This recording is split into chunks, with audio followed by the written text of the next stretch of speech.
नमस्कार फ्रेंड्स, मैं हूं विनोद शर्मा। आ गया हूं आपकी मास्टर क्लास लेकर के, जिसका इंतजार था हम सभी को। करेंगे। मैं एक सवाल पूछूंगा, तो मेरे साथी आपके पास में आएंगे। जो आंसर आप मुझे देंगे, ध्यान से सुनिएगा। पहले मैं एक सवाल पूछूंगा, आपको हैंड रेस करके जिसको वो आंसर आता है अपनी जगह पे खड़े हो जाना। फिर नलिनी आपके पास में आएंगी, माइक में आप अपना आंसर बताएंगे। आंसर बताने के बाद मैं उसको सुनूंगा और लिखूंगा। अगर वो सही है तो आपको बैठ जाना। मैम समझ गए ना आप भी?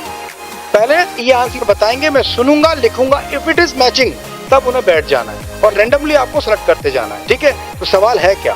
सवाल है आपके मोबाइल नंबर के लास्ट 2 डिजिट्स रिवर्स ऑर्डर में क्या है?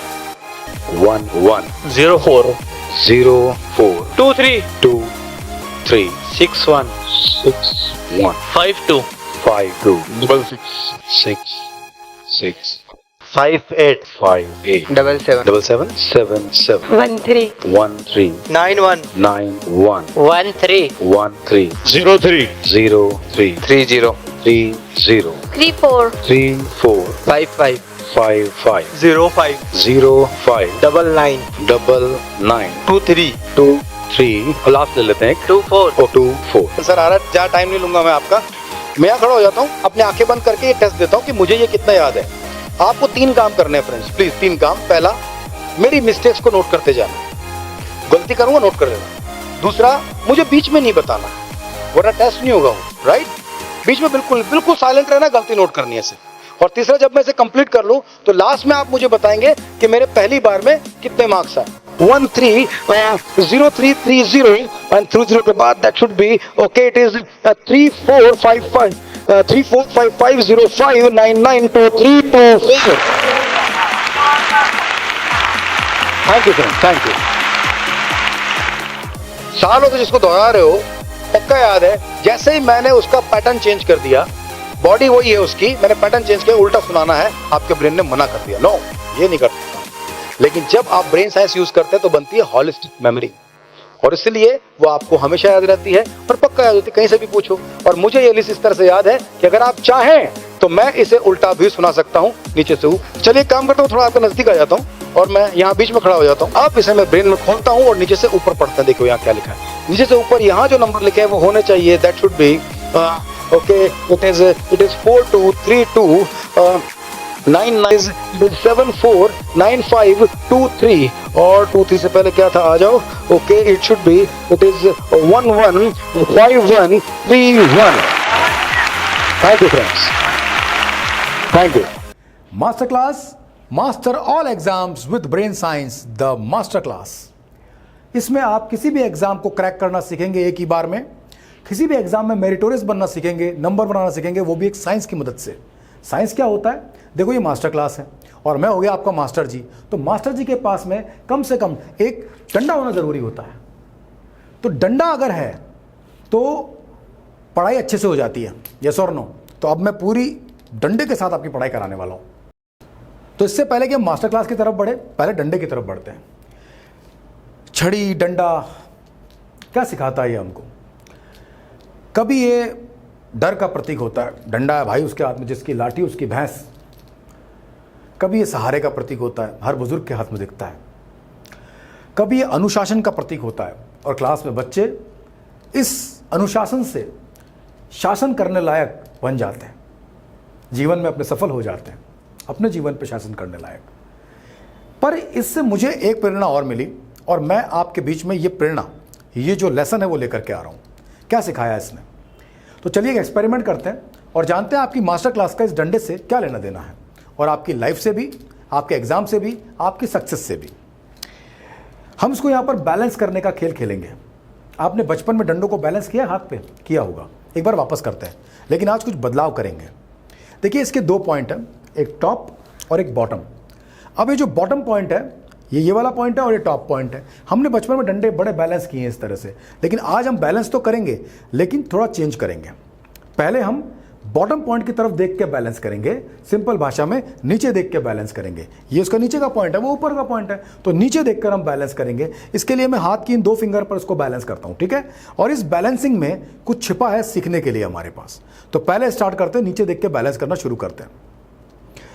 हो जा भैया, 1 2 3 4 5 6 1 2 3 4 5 6 7 8 1 2 3 4 5 6 7 अरे यार 1 2 3 4 4 1 2 3 4 5 6 6 7 से आगे नहीं बढ़ रहा है, तो नीचे देख करके तो बैलेंस हो नहीं रहा है। अब काम करते हैं, ऊपर देख के बैलेंस करते हैं, बचपन वाली स्टाइल। तो एक बार देखते हैं, अब मैं ऊपर देख रहा हूं, है ना।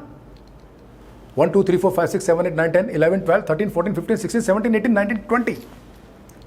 फिर से करना है, आप भी करके देख लो। आप घर में एक डंडा ले लो और यही काम करो, एक बार नीचे देख के बैलेंस करो। शर्त होनी चाहिए नीचे ही देखना है, फिर इधर उधर नहीं देखना है, और फिर ऊपर वाले टिप को देख के बैलेंस करो।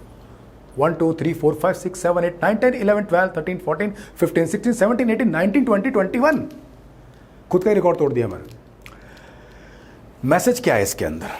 अब देखो, इसके अंदर दो मैसेज छुपे हुए हैं फ्रेंड्स। पहला साइंस और दूसरा दर्शन। दर्शन की बात करते हैं।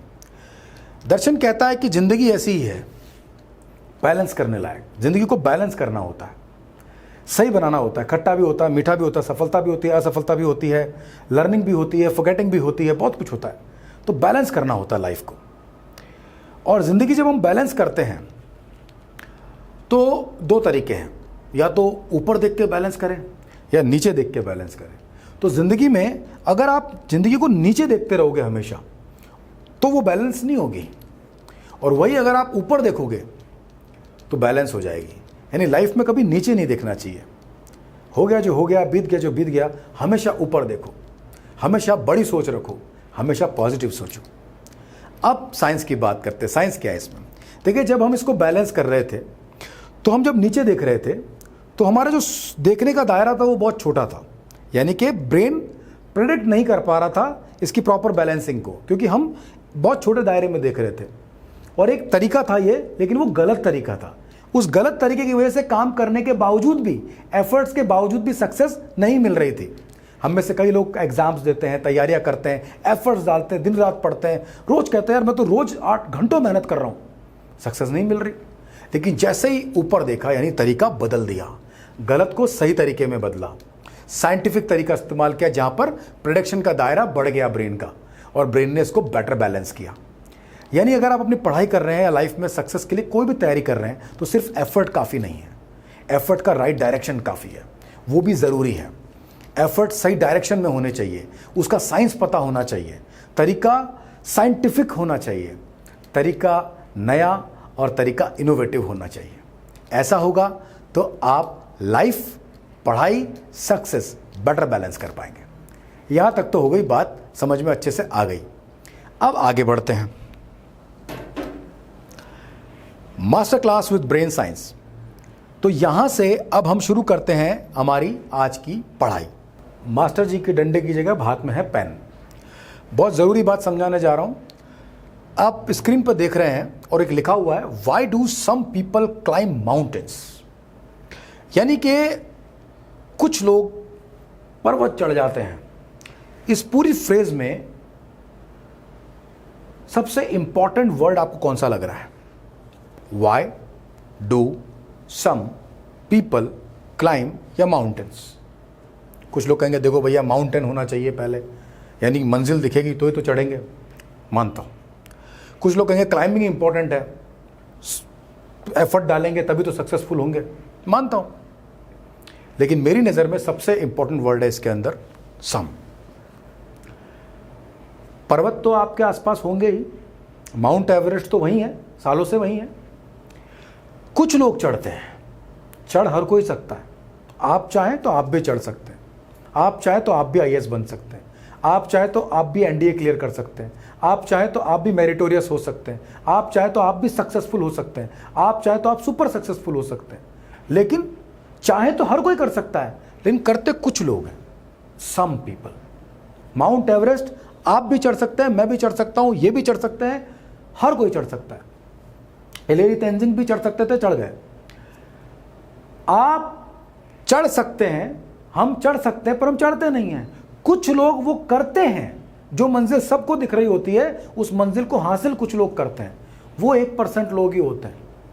उनके अंदर सक्सेस का एक एक्स फैक्टर होता है, या फिर वो जनरेट करते हैं उसको, उनमें एक पैशन और जिद होती है। तो कुछ लोगों में हमें आना है, क्योंकि आपका जो एग्ज़ाम है वो फॉर ऑल नहीं है, वो कुछ लोगों के लिए ही है। यानी क्लियर करने के लिए तो कुछ लोग ही आएंगे, एग्ज़ाम में बैठने वाले बहुत हैं। 8 लाख बैठेंगे, 5 लाख बैठेंगे, वो सब वो है जिनको माउंट एवरेस्ट दिख रहा है, लेकिन कुछ चढ़ जाएंगे। आप उसमें से एक होने वाले हैं, क्योंकि हम साइंस भी यूज़ करेंगे, पैशन भी यूज़ करेंगे, इमोशन भी यूज़ करेंगे, टेक्निक भी यूज़ करेंगे, नए अंदाज में करेंगे। इमेजिन करो कि अगर माउंट एवरेस्ट पर फतेह करनी है और आपके पास आधुनिक टूल आ जाए, आपके पास ऐसी चीज़ें हो जिससे आपकी स्पीड 10 गुना बढ़ जाए, तो आप जल्दी कर लेंगे ना। तो पहले तो आपके अंदर वो कुछ लोगों वाली बात होनी चाहिए, यानी मैदान नहीं छोड़ना है, करेक्शन करना है खुद में। काम जब होता है तो उसके भी रीज़न होते हैं, नहीं होने पर भी रीज़न होते हैं, गलतियां होती है, करेक्शन करते वो सही हो जाती है। वीडियो गेम की तरह होता है, एक लेवल क्लियर करते हैं, फिर गलतियां होती है, दोबारा खेलते तो वो गलती ठीक होती चली जाती है और एक दिन सारे क्लियर कर लेते हैं। तो इसको आपको एक खेल बनाना है और अपने आप को एक खिलाड़ी। मैं तो आपको खिलाड़ी बना सकता हूं, लेकिन ये जो सम फैक्टर है ये आपको चैंपियन बनाएगा। चैंपियन आप खुद बनेंगे।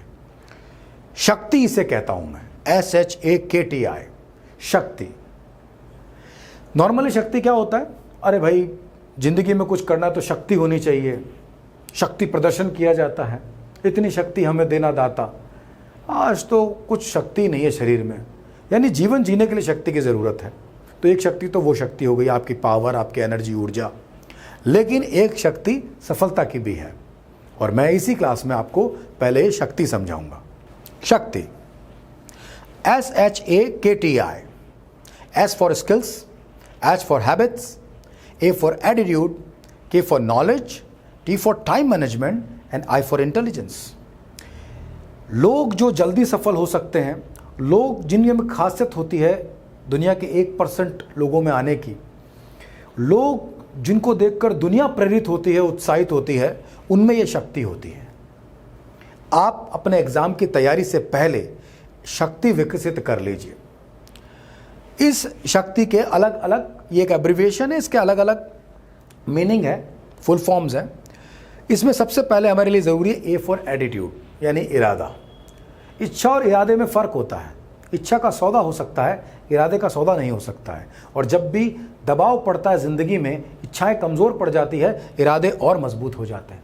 आपको IAS बनना है, आपको अपना गवर्नमेंट एग्ज़ाम क्लियर करना है, आपको मेरिटोरियस बनना है, आपको सफल होना है, ये आपकी इच्छा नहीं होनी चाहिए। दुनिया के सभी लोगों की इच्छाएं कॉमन है, success, happiness, name, fame, money. दुनिया में जितने लोग रहते हैं सेम इच्छाएं हैं सबकी, लेकिन सफल वो सारे नहीं होते, उनमें से 1% होते हैं, क्योंकि उन 1% में उन इच्छाओं को इरादे में बदलने का एटीट्यूड होता है। तो आप में वो एटीट्यूड होना चाहिए।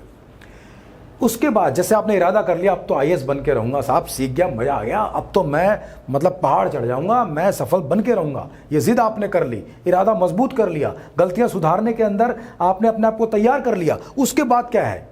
केवल सोचने से नहीं होगा कि मैं हवाई जहाज उड़ाने वाले पायलट बनूंगा। इरादा कर लिया आपने, मानता हूँ मैं एवरेस्ट चढ़ जाऊँगा, पर क्या नंगे पैर चढ़ जाओगे? क्या बिना सामान लिए चढ़ जाओगे? क्या आपको नॉलेज नहीं है एवरेस्ट कैसे चढ़ते हैं? उस चढ़ जाओगे? नहीं चढ़ पाओगे, फेल हो जाओगे उसके अंदर, आप नुकसान हो जाएगा, आपका समय भी बर्बाद होगा, जिंदगी भी खराब हो सकती है। इसीलिए एटीट्यूड के बाद अगला फैक्टर आता है K फॉर नॉलेज, यानी ज्ञान इकट्ठा करना। ज्ञानम मनुज से तृतीयम नेत्रम, ज्ञान इंसान का तीसरा नेत्र है, वो ज्ञान इकट्ठा करना। ज्ञान से आपको वो दिखता है जो आपको इन दोनों आंखों से भी नहीं दिखता है। मंगल ग्रह पर क्या है, सूरज कैसा है, किस जगह ठंडक है, ये सब आप जाके नहीं देख के आए हो कि हमारे पोल्स पे क्या है, कौन से कंट्री में क्या हो रहा है। ज़रूरी नहीं हम सब जगह जाके देख के आए हैं, इन सब को आपने कहीं पढ़ा, सुना या आपने उसका नॉलेज लिया है। तो ज्ञान से हमें तीसरा नेत्र मिल जाता है। तो जब आप अपनी पढ़ाई का ज्ञान लेंगे, क्या सिलेबस में आएगा, कौन से क्वेश्चंस आएंगे, इन्हें कितना समझना है, कैसे याद करना है, क्या सीखना है, क्या अवॉइड करना है, ये नॉलेज आपके अंदर ज़रूरी है। यानी कि ज्ञान का भंडार के लिए पुस्तकें हो सकती है, आपके पास यूट्यूब के वीडियोस हो सकते हैं, एप्लीकेशंस हो सकती हैं, नोट्स हो सकते हैं, या कहीं आप कोचिंग ले रहे हो तो वहाँ से मिला हुआ आपको मटेरियल हो सकता है। ये तो ज्ञान हो गया। लेकिन वो किताबें, वो ज्ञान का कलेक्शन करने से कुछ नहीं होगा।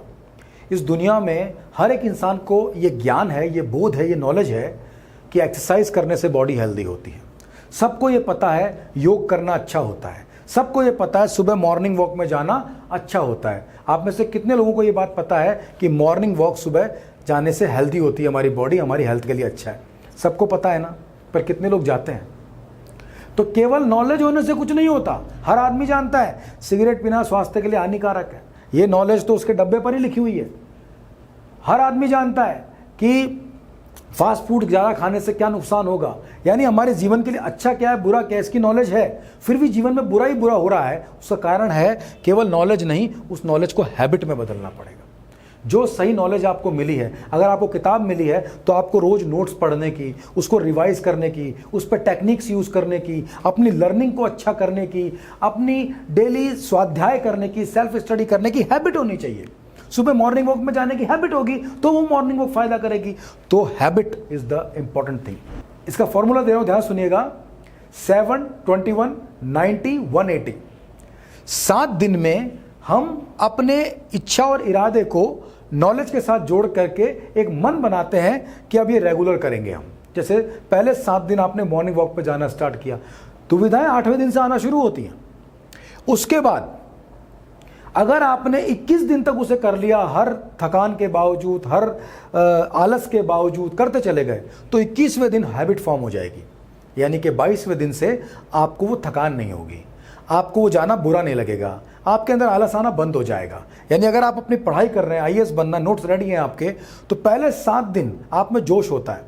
उसके बाद 8वें दिन से लेकर के 21वें दिन तक आपके अंदर आलस आना स्टार्ट होता है, आपके अंदर एक अलग तरह की लेजीनेस या ड्राउजीनेस आ सकती है, आप में काम को टालने की प्रवृत्ति आ सकती है। आमतौर पे मैंने जितने एस्पिरेंट्स देखे उनमें से 90% में प्रॉब्लम देखी है, 7 दिन तक पूरे जोश में रहते हैं और उसके बाद वो मोटिवेशन 8वें दिन से डाउन हो जाता है। अगर आपने 7वें दिन से 21वें दिन तक वो जोश कायम कर लिया, अगर आपने 7वें दिन से 21वें दिन तक वो आपका मोटिवेशन मेंटेन कर लिया और किसी भी तरह से उसको करते चले गए, तो 22वें दिन से आपको स्वाध्याय करना 2-3 घंटे 5 घंटे जो आप सेल्फ स्टडी करते हैं वो आपको बुरा नहीं लगेगा, आपको कंफर्ट फैक्टर आ जाएगा उसके अंदर। यानी कि वो एक हैबिट बनेगी। नॉलेज से कुछ नहीं होता, हैबिट से होता है। और जब वो हैबिट फॉर्म होगी तो 90 डेज तक करते रहेंगे तो वो स्किल बनेगी, यानी कि वो रूट हो जाएगी। फिर आपको उसको करने में मजा आने लगेगा, फिर आपको 4-4 किताबें एक महीने में पढ़ने में अलग सा आनंद आएगा। आपकी रीडिंग स्पीड बहुत अच्छी हो जाएगी, आपकी राइटिंग स्पीड बहुत अच्छी हो जाएगी, आपको नोट समझ में आने लगेंगे। किताब के 4 पेज से आप बता दोगे कि किताब अच्छे राइटर की लिखी हुई है नहीं लिखी हुई है, इसको पढ़ना चाहिए नहीं पढ़ना चाहिए। ये इंटेलेक्ट डेवलप हो जाएगा, ये स्किल बन जाएगा आपको एक अच्छे रीडर की तरह, अच्छे स्टूडेंट की तरह, अच्छे एस्पिरेंट की तरह। आपके अंदर एक पढ़ने वाला विजेता जन्म लेगा। और फिर अगर आप वो 180 डेज यानी 6 महीने तक कर लो तो उसके बिना फिर आप नहीं रह सकते।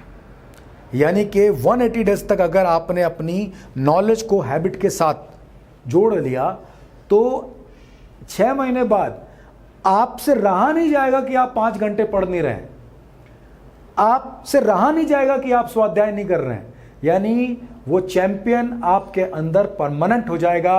आपका एग्जाम आपका इंतजार कर रहा होगा, आप एग्जाम का इंतजार कर रहे होंगे, आपको पहले ही पता होगा कि आपका एग्जाम का रिजल्ट क्या होना है, आपको पहले ही पता होगा कि आप सफल होने वाले हो।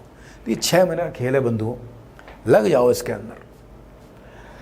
जब आप स्किल्ड हो जाते हो कोई भी चीज, मम्मी अपन पहले दिन खाना बनाते हैं, कोशिश करते हैं खुद बनाएंगे, नॉलेज लेते हैं कैसे बनाना है, उसके बाद में जब उसकी हैबिट में आते हैं तो खाना बनाना हमें आसान लगता है, और जब स्किल्ड हो जाते हैं तो खाना बनाना अच्छा लगता है, फिर आपके लिए चुटकियों का खेल होता है।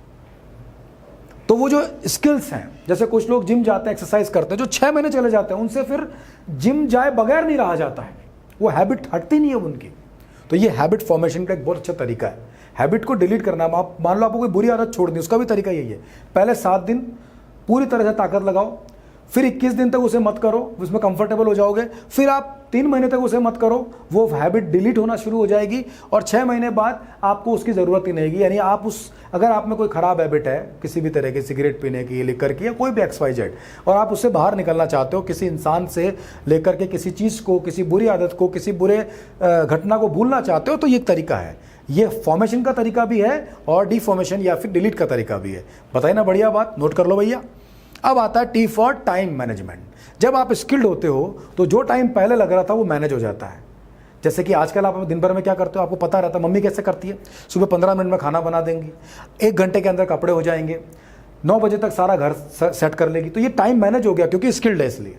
तो जब आप अपनी पढ़ाई को टाइम मैनेजमेंट में बदलोगे, यानी कि आप अपनी पढ़ाई के टाइम को अपने लेवल पे मैनेज करने लग जाओगे, आपके अंदर एक चैंपियन आ जाएगा। जो किताब आपको दिखेगी आपको पता लगेगा ये मैं 18 दिन में कंप्लीट कर लूंगा, ये मैं 25 दिन में कंप्लीट कर लूंगा, 10,000 क्वेश्चंस ये मैं 2 महीने में कर लूंगा। ये टाइम आपके कंट्रोल में आ जाएगा। टाइम ही सफलता है, टाइम ही पूंजी है, टाइम ही सब कुछ है। टाइम आपके कंट्रोल में आ गया, टाइम को कंट्रोल कर लिया, मैनेज कर लिया, आप एक टाइम मैनेजर बन गए तो सक्सेसफुल बन गए, आप अपनी लाइफ के मैनेजर बन जाओगे।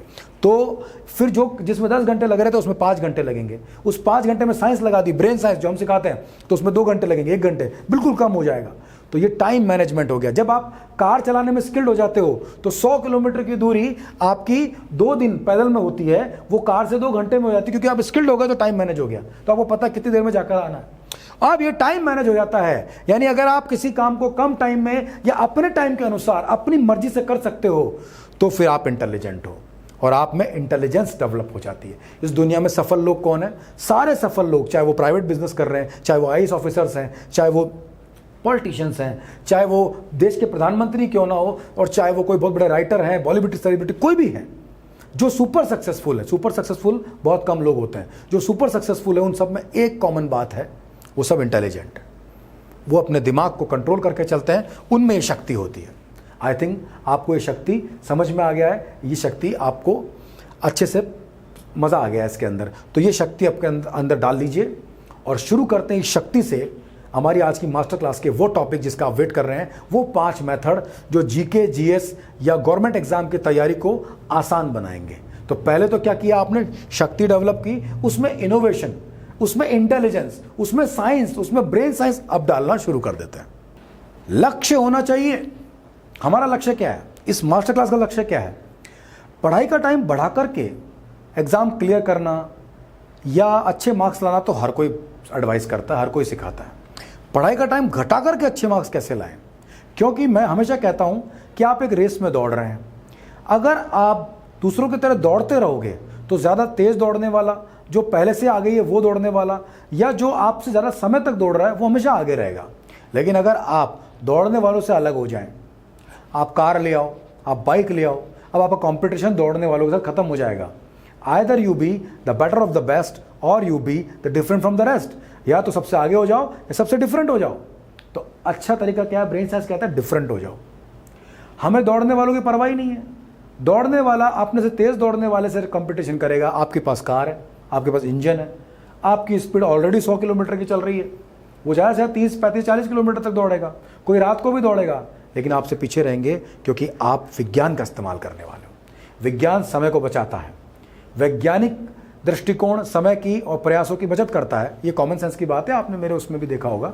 लेकिन अब हम अपन आते हैं, हमारा लक्ष्य क्या है कि आपके एग्जाम की तैयारी साइंटिफिक तरीके से, आपके एग्जाम में कैसे क्वेश्चन आएंगे, आपका जो पेपर है जीके जीएस का, उसके अंदर किस तरह के पार्ट्स आते हैं, और आपके एग्जाम में जो क्वेश्चंस आते हैं, जो फैक्ट्स आते हैं, उन्हें याद करने के लिए साइंस की टेक्निक्स, जिससे वो कम समय में ज़्यादा सिलेबस कवर हो और आपको रटने दोहराने से आज़ादी मिले। आपको बार बार एक ही टॉपिक को रिवाइज करके आपका टाइम ज़्यादा वेस्ट ना हो, बल्कि हर बार नए टॉपिक में इन्वेस्ट हो गया ना ज्ञान बहुत सारा। लक्ष्य क्या है हमारा? आपकी भूलने की प्रॉब्लम सॉल्व करना, रटने को दूर करना, साइंटिफिक तरीके से पढ़ाई करना। इस मास्टर क्लास का लक्ष्य ये है। बाकी बहुत सारी मेरी क्लासेस आती रहेंगी। आप मुझसे डायरेक्ट भी जुड़ सकते हो, जिसके बारे में बार बार बता रहा हूँ कि इस मास्टर क्लास में आपको नीचे एक व्हाट्सअप नंबर फ्लैश होगा, जिसके अंदर आप अगर हमसे आगे जुड़ना चाहते हैं, और मेरी एक प्रैक्टिकल ट्रेनिंग होती है जो कि पूरे सिलेबस के अकॉर्डिंग होती है 5 डेज़ की, उसको अगर ज्वाइन करना चाहते हैं तो उसके अंदर आप व्हाट्सअप कर सकते हैं कि I am interested the next class. तो पॉसिबल है वो। चलिए, तो हमारा लक्ष्य क्या है? टाइम घटा करके अच्छे मार्क्स लाना। अब सबसे ज़रूरी चीज़ क्या है दोस्तों? सबसे ज़रूरी चीज़ है हमारे कन्फ्यूजन्स क्या है, क्योंकि पढ़ाई में कॉन्फिडेंस तब आएगा जब कन्फ्यूजन खत्म होंगे। फ्रॉम कन्फ्यूज टू कॉन्फिडेंट आपको बनना है। हमारे कन्फ्यूजन ये है कि पढ़ाई के अंदर 4 डायमेंशंस होते हैं। पढ़ना होता है, लिखना होता है, समझना होता है और याद करना होता है। लेकिन हमें 3 ही आते हैं, पढ़े कैसे, लिखे कैसे और समझे कैसे। पढ़ने के लिए आपके पास बहुत तरह की टेक्स्ट बुक्स हैं, नोट्स हैं। लिखने के लिए आपके पास में बहुत सारे तरह के उपकरण हैं, जैसे आप टाइपिंग करके लिख सकते हैं, आपके पास पेन है, कॉपी है, या फिर आप नोट्स बनाते हैं, आप शॉर्ट नोट्स बनाते हैं। कई तरह की स्किल्स आपको सिखाई जाती है। समझने के लिए आपके पास टीचर्स हैं, फैकल्टीज़ हैं, आपके पास में समझने के लिए बहुत सारे यूट्यूब वीडियोज़ हैं, आपके पास में समझने के लिए बहुत सारे एप्लीकेशंस हैं, अलग अलग फैकल्टीज़ हैं, कोई ना कोई गुरु है, कोई फ्रेंड है, स्कूलों में टीचर समझाते हैं, इंस्टीट्यूट पे फैकल्टी समझाती है, दुनिया भर के जो टीचर्स हैं वो ज्ञान देते हैं, समझाते हैं, और ऐसा होना भी चाहिए। लेकिन जो चौथा पार्ट है सेल्फ स्टडी, जो भी हमने पढ़ा लिखा समझा है, जब हम सेल्फ स्टडी करने बैठते हैं तो हमें उसको रिवाइज करना पड़ता है, हमें खुद अपने ब्रेन में उसको परमानेंट करना होता है, हमें खुद उसे याद करना होता है, हमें खुद उसका स्वाध्याय करके उसको पक्का करना होता है। पक्का कराने की जिम्मेदारी कोई लेता नहीं, स्वाध्याय कराने की जिम्मेदारी कोई लेता नहीं, और स्वाध्याय करने के, पक्का करने के, याद करने के तरीके कोई बताता नहीं। ये बड़ी प्रॉब्लम हो जाती है। मैंने इस पर 20 साल काम किया है और आज मैं उसका सार आपके बीच में लेकर आया हूं। सबसे बड़ा कंफ्यूजन क्या है? देखिए, हम कुछ ना कुछ भूलते रहते हैं। कभी चाबी भूल गए, कभी पेन भूल गए, कभी कोई सामान कहीं रख के भूल गए, कभी किसी का नाम भूल गए, कभी कोई काम भूल गए। ये होता रहता है हमारे लाइफ में। पर आपने नोटिस किया कि हम पढ़ाई को ज़्यादा भूलते हैं, हम पढ़ाई की चीज़ों को ज़्यादा भूलते हैं, हम रटते हैं, दोहराते हैं, उसके बावजूद भी भूलते हैं। हम किसी बार को एक बार पक्का कर ले फिर भी भूलते हैं। हमारी ज़िंदगी की 20 साल पुरानी ऐसी बातें जो कभी आपने रिवाइज नहीं करी, फिर भी आपको आज तक याद है।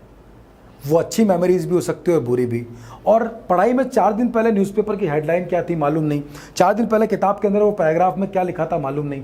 तो हम आमतौर पर पढ़ाई को ज़्यादा भूलते, जबकि मेहनत पढ़ाई पर ज़्यादा करते हैं। सबसे ज़्यादा याद करने की कोशिश हम पढ़ाई को करते हैं और सबसे ज़्यादा पढ़ाई को ही भूलते हैं। ये मैंने कैच किया। तो कई चीज़ें तो हम ना भूलें, इस डर से हमें एग्ज़ाम फोबिया हो जाता है कि भैया एग्ज़ाम पास में आ रहे हैं, मेरा ये लास्ट अटैम्प्ट है, मेरे लिए बहुत इंपॉर्टेंट है, ये पूरी गाइड मुझे याद करनी है, सारे क्वेश्चंस मुझे याद करने हैं, इनमें से कहीं से भी आ सकता है। एक तो याद नहीं होता, रटना बोरिंग होता है, रुचि आती नहीं है, और किसी तरह से अगर हमने रट रटा के याद कर भी लिया, हम लास्ट मोमेंट तक, मैंने देखा है कोचिंग इंस्टीट्यूट्स पर भी और एग्जाम सेंटर्स पर भी ऐसा करते जैसे कोई पता नहीं यही क्वेश्चन आने वाला है, पूरी गाइड लेके एग्जाम को हॉल में घुसने से पहले तक पन्ने पलट रहे होते हैं, दोहरा रहे होते हैं। एग्जाम हॉल में घुसने से पहले तक इतना डर होता है चेहरे पे कि पूरे साल में कभी मंदिर नहीं गए, उस दिन धार्मिक हो जाते हैं, उस दिन सारे भगवान याद आ जाते हैं, उस दिन हर मंदिर में हम प्रसाद चढ़ा रहे होते हैं। क्यों? हमें डर होता है कि कहीं कुछ छूट ना जाए, कहीं मैं भूल ना जाऊं, और इस डर से कुछ ना कुछ लास्ट मोमेंट तक याद करते रहते हैं। एग्जाम हॉल में एंटर करने से पहले भी कुछ ना कुछ देख रहे होते हैं। करते हो ना ऐसा? एग्जाम हॉल में एंटर करते हैं, पेपर खोलते हैं, भगवान का नाम लेके खोलते हैं। कई बार बड़ा गुस्सा आता है जब हमारे सामने कुछ ऐसे क्वेश्चंस आते हैं जिसके लिए दिल कहता है ये बाहर तक याद था, अब याद ही नहीं आ रहा, अभी थोड़ी देर पहले देखा था, अरे इसमें 10 पॉइंट्स हैं, ये तो मुझे ध्यान है, पर 4 पॉइंट ही याद आ रहे, 6 कहाँ चले गए? अरे यार, इसकी कोई स्टार्टिंग बता दे, इसकी स्टार्टिंग याद नहीं आ रही है, स्टार्टिंग क्या थी इसकी, और ये सारे MCQs कर रहे थे, अभी तो थोड़ी देर पहले किए थे, कंफ्यूज कैसे हो रहा हूँ उसके अंदर।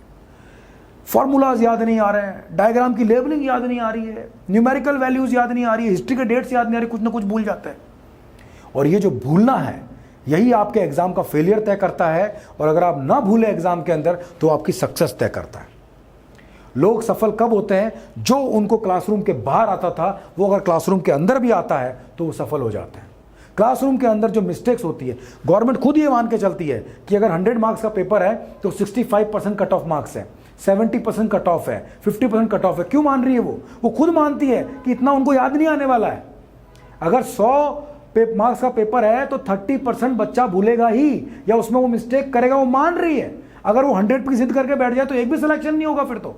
इसीलिए वो बिरले हैं जिनका गवर्नमेंट एग्जाम भी 100 आउट ऑफ 100 क्लियर हो रहा है, और आप ऐसे बिरले बनो मत। पढ़ो ये 90 के चक्कर में, 75 के चक्कर में, कट ऑफ के चक्कर में। तैयारी अपनी 100 रखो क्लासरूम के बाहर भी, और 100 रखो क्लासरूम के अंदर भी। इसके लिए साइंस को यूज करो, जो आपकी नजरों से गुजर जाए, जो आप एक बार पढ़ लो वो आपको याद रहे। है होता है ना ऐसा, क्लासरूम में भूल गए थे, बाहर निकलते ही वापस याद आ रहा होता है। हुआ या नहीं हुआ ऐसा? यानी वो ब्रेन के अंदर ही है, वो उस वक्त याद नहीं आया आपको। फोबिया की वजह से हो सकता है, कंफ्यूजन की वजह से हो सकता है, लॉन्ग आंसर्स थे इस वजह से हो सकता है, फैक्ट्स की वजह से हो सकता है, डिप्रेशन की वजह से हो सकता है, स्ट्रेस की वजह से हो सकता है, या फिर गलत तरीके से याद करने की वजह से हो सकता है, बहुत ज़्यादा डेटा होने की वजह से हो सकता है। कोई भी रीज़न हो, मेन एक बात है कि आपको टाइम पर याद नहीं आया, बाहर याद आ रहा है, अब क्या करोगे उसका? अंदर आता तो 5 मार्क्स मिल जाते, टाइम पर याद ना आना, इसे साइंटिफिक लैंग्वेज में कहते हैं loss of recollection, lack of recollection. ये रिकलेक्शन एक साइंस है। आपका जो एग्जाम है, आपकी जो सफलता है, उसका दूसरा नाम है रिकलेक्शन, यानी कि टाइम पर याद आना। आपको जंगल में हो, सामने भेड़िया आ गए, शेर आ गए, आपका टाइम पर हथियार आपको मिल गया, आपका हथियार टाइम पर आपने चला लिया, तो आप बच गए। समय पर मिलना चाहिए। आपका खुद का एटीएम कार्ड है, आप पैसे निकालने जा रहे हो, एटीएम कार्ड का पासवर्ड याद नहीं आ रहा है, टाइम पर याद नहीं आ रहा, आपका खुद का एटीएम कार्ड आपको पैसे नहीं दे रहा है, आपका खुद का अकाउंट आपको अलाउ नहीं कर रहा है। तो जो टाइम पर याद आएगा, जो समय पर मदद होगी, जो ब्रेन समय पर काम करेगा, वही सफल बनाएगा। तो टाइम पर याद कैसे आए, ये आपको ब्रेन साइंस सिखाएगी। How to recollect on time, recollection का साइंस है ये। यहां तक क्लियर हो गया। अपनी पढ़ाई में जब तक आप रिकलेक्शन ना सीखो ना, किसी भी कोचिंग पे, किसी भी इंस्टीट्यूट पे, किसी भी यूट्यूब पर या किसी भी एप्लीकेशन पे, कहीं पर भी आप ये मान के चलना 80% टाइम बर्बाद होने वाला, क्योंकि उसमें आपको बार बार रट्टे मारने हैं, बार बार दोहराना, जो चीज़ आपको पसंद नहीं है वो करनी पड़ जाएगी।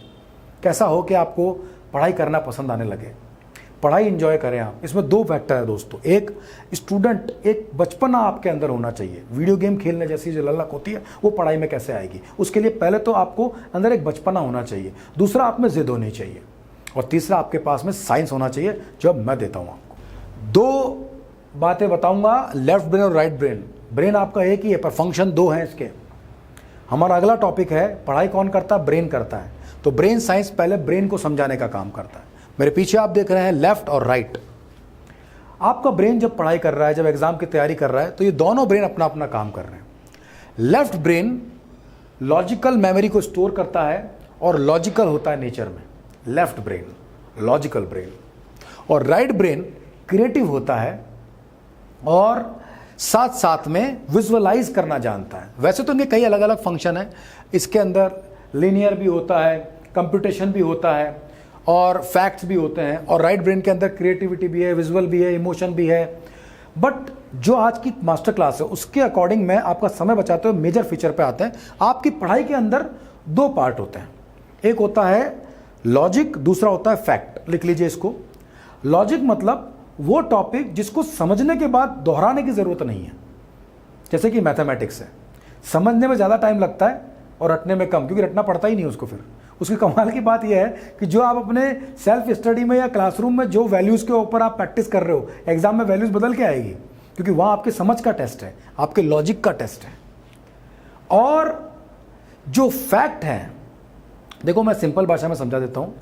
आपके एग्जाम में क्वेश्चंस आते हैं और क्वेश्चन 6 तरह के होते हैं। 2 तरह के क्वेश्चंस जो होते हैं वो लॉजिकल होते हैं, जिसके लिए उनको समझना, आपका फोकस रहना चाहिए, उसको समझना है मुझे।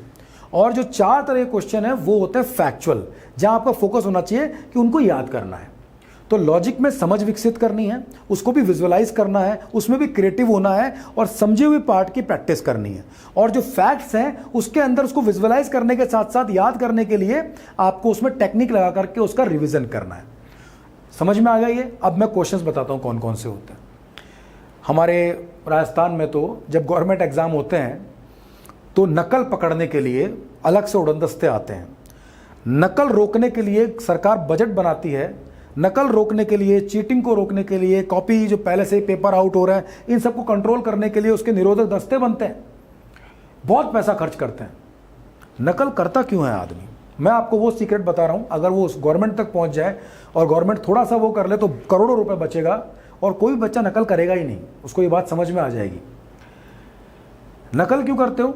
नकल कैसे करते हैं? देखो, आपको ये पता है कि ये टॉपिक सारे इंपॉर्टेंट हैं पर ये मुझसे याद नहीं हो रहे, तो वो इंसान क्या करता है, उस टॉपिक को जो ब्रेन में नहीं रख पा रहा तो कहीं और रखता है।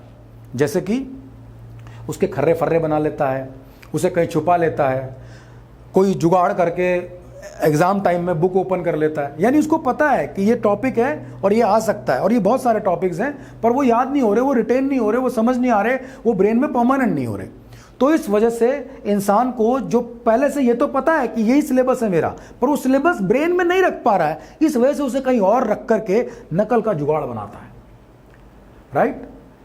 अगर उसको ब्रेन में रखना ही आ जाए, अगर उसको ये पता पड़ जाए कि हजारों मूवीज की तरह, हजारों प्लेसेस की तरह जहां जहां मैं आज तक गया हूं, हजारों लोगों की तरह जिनसे मैं आपको मिला हूं आज तक, उनकी तरह ये कंटेंट भी अगर मेरी लाइफ का ही पार्ट बन जाए और ये मुझे याद ही हो जाए, ये मुझे समझ में ही आ जाए, ये पूरे चारों डायमेंशन मेरे ब्रेन में चले जाए, तो मुझे नकल करने की ज़रूरत क्या है।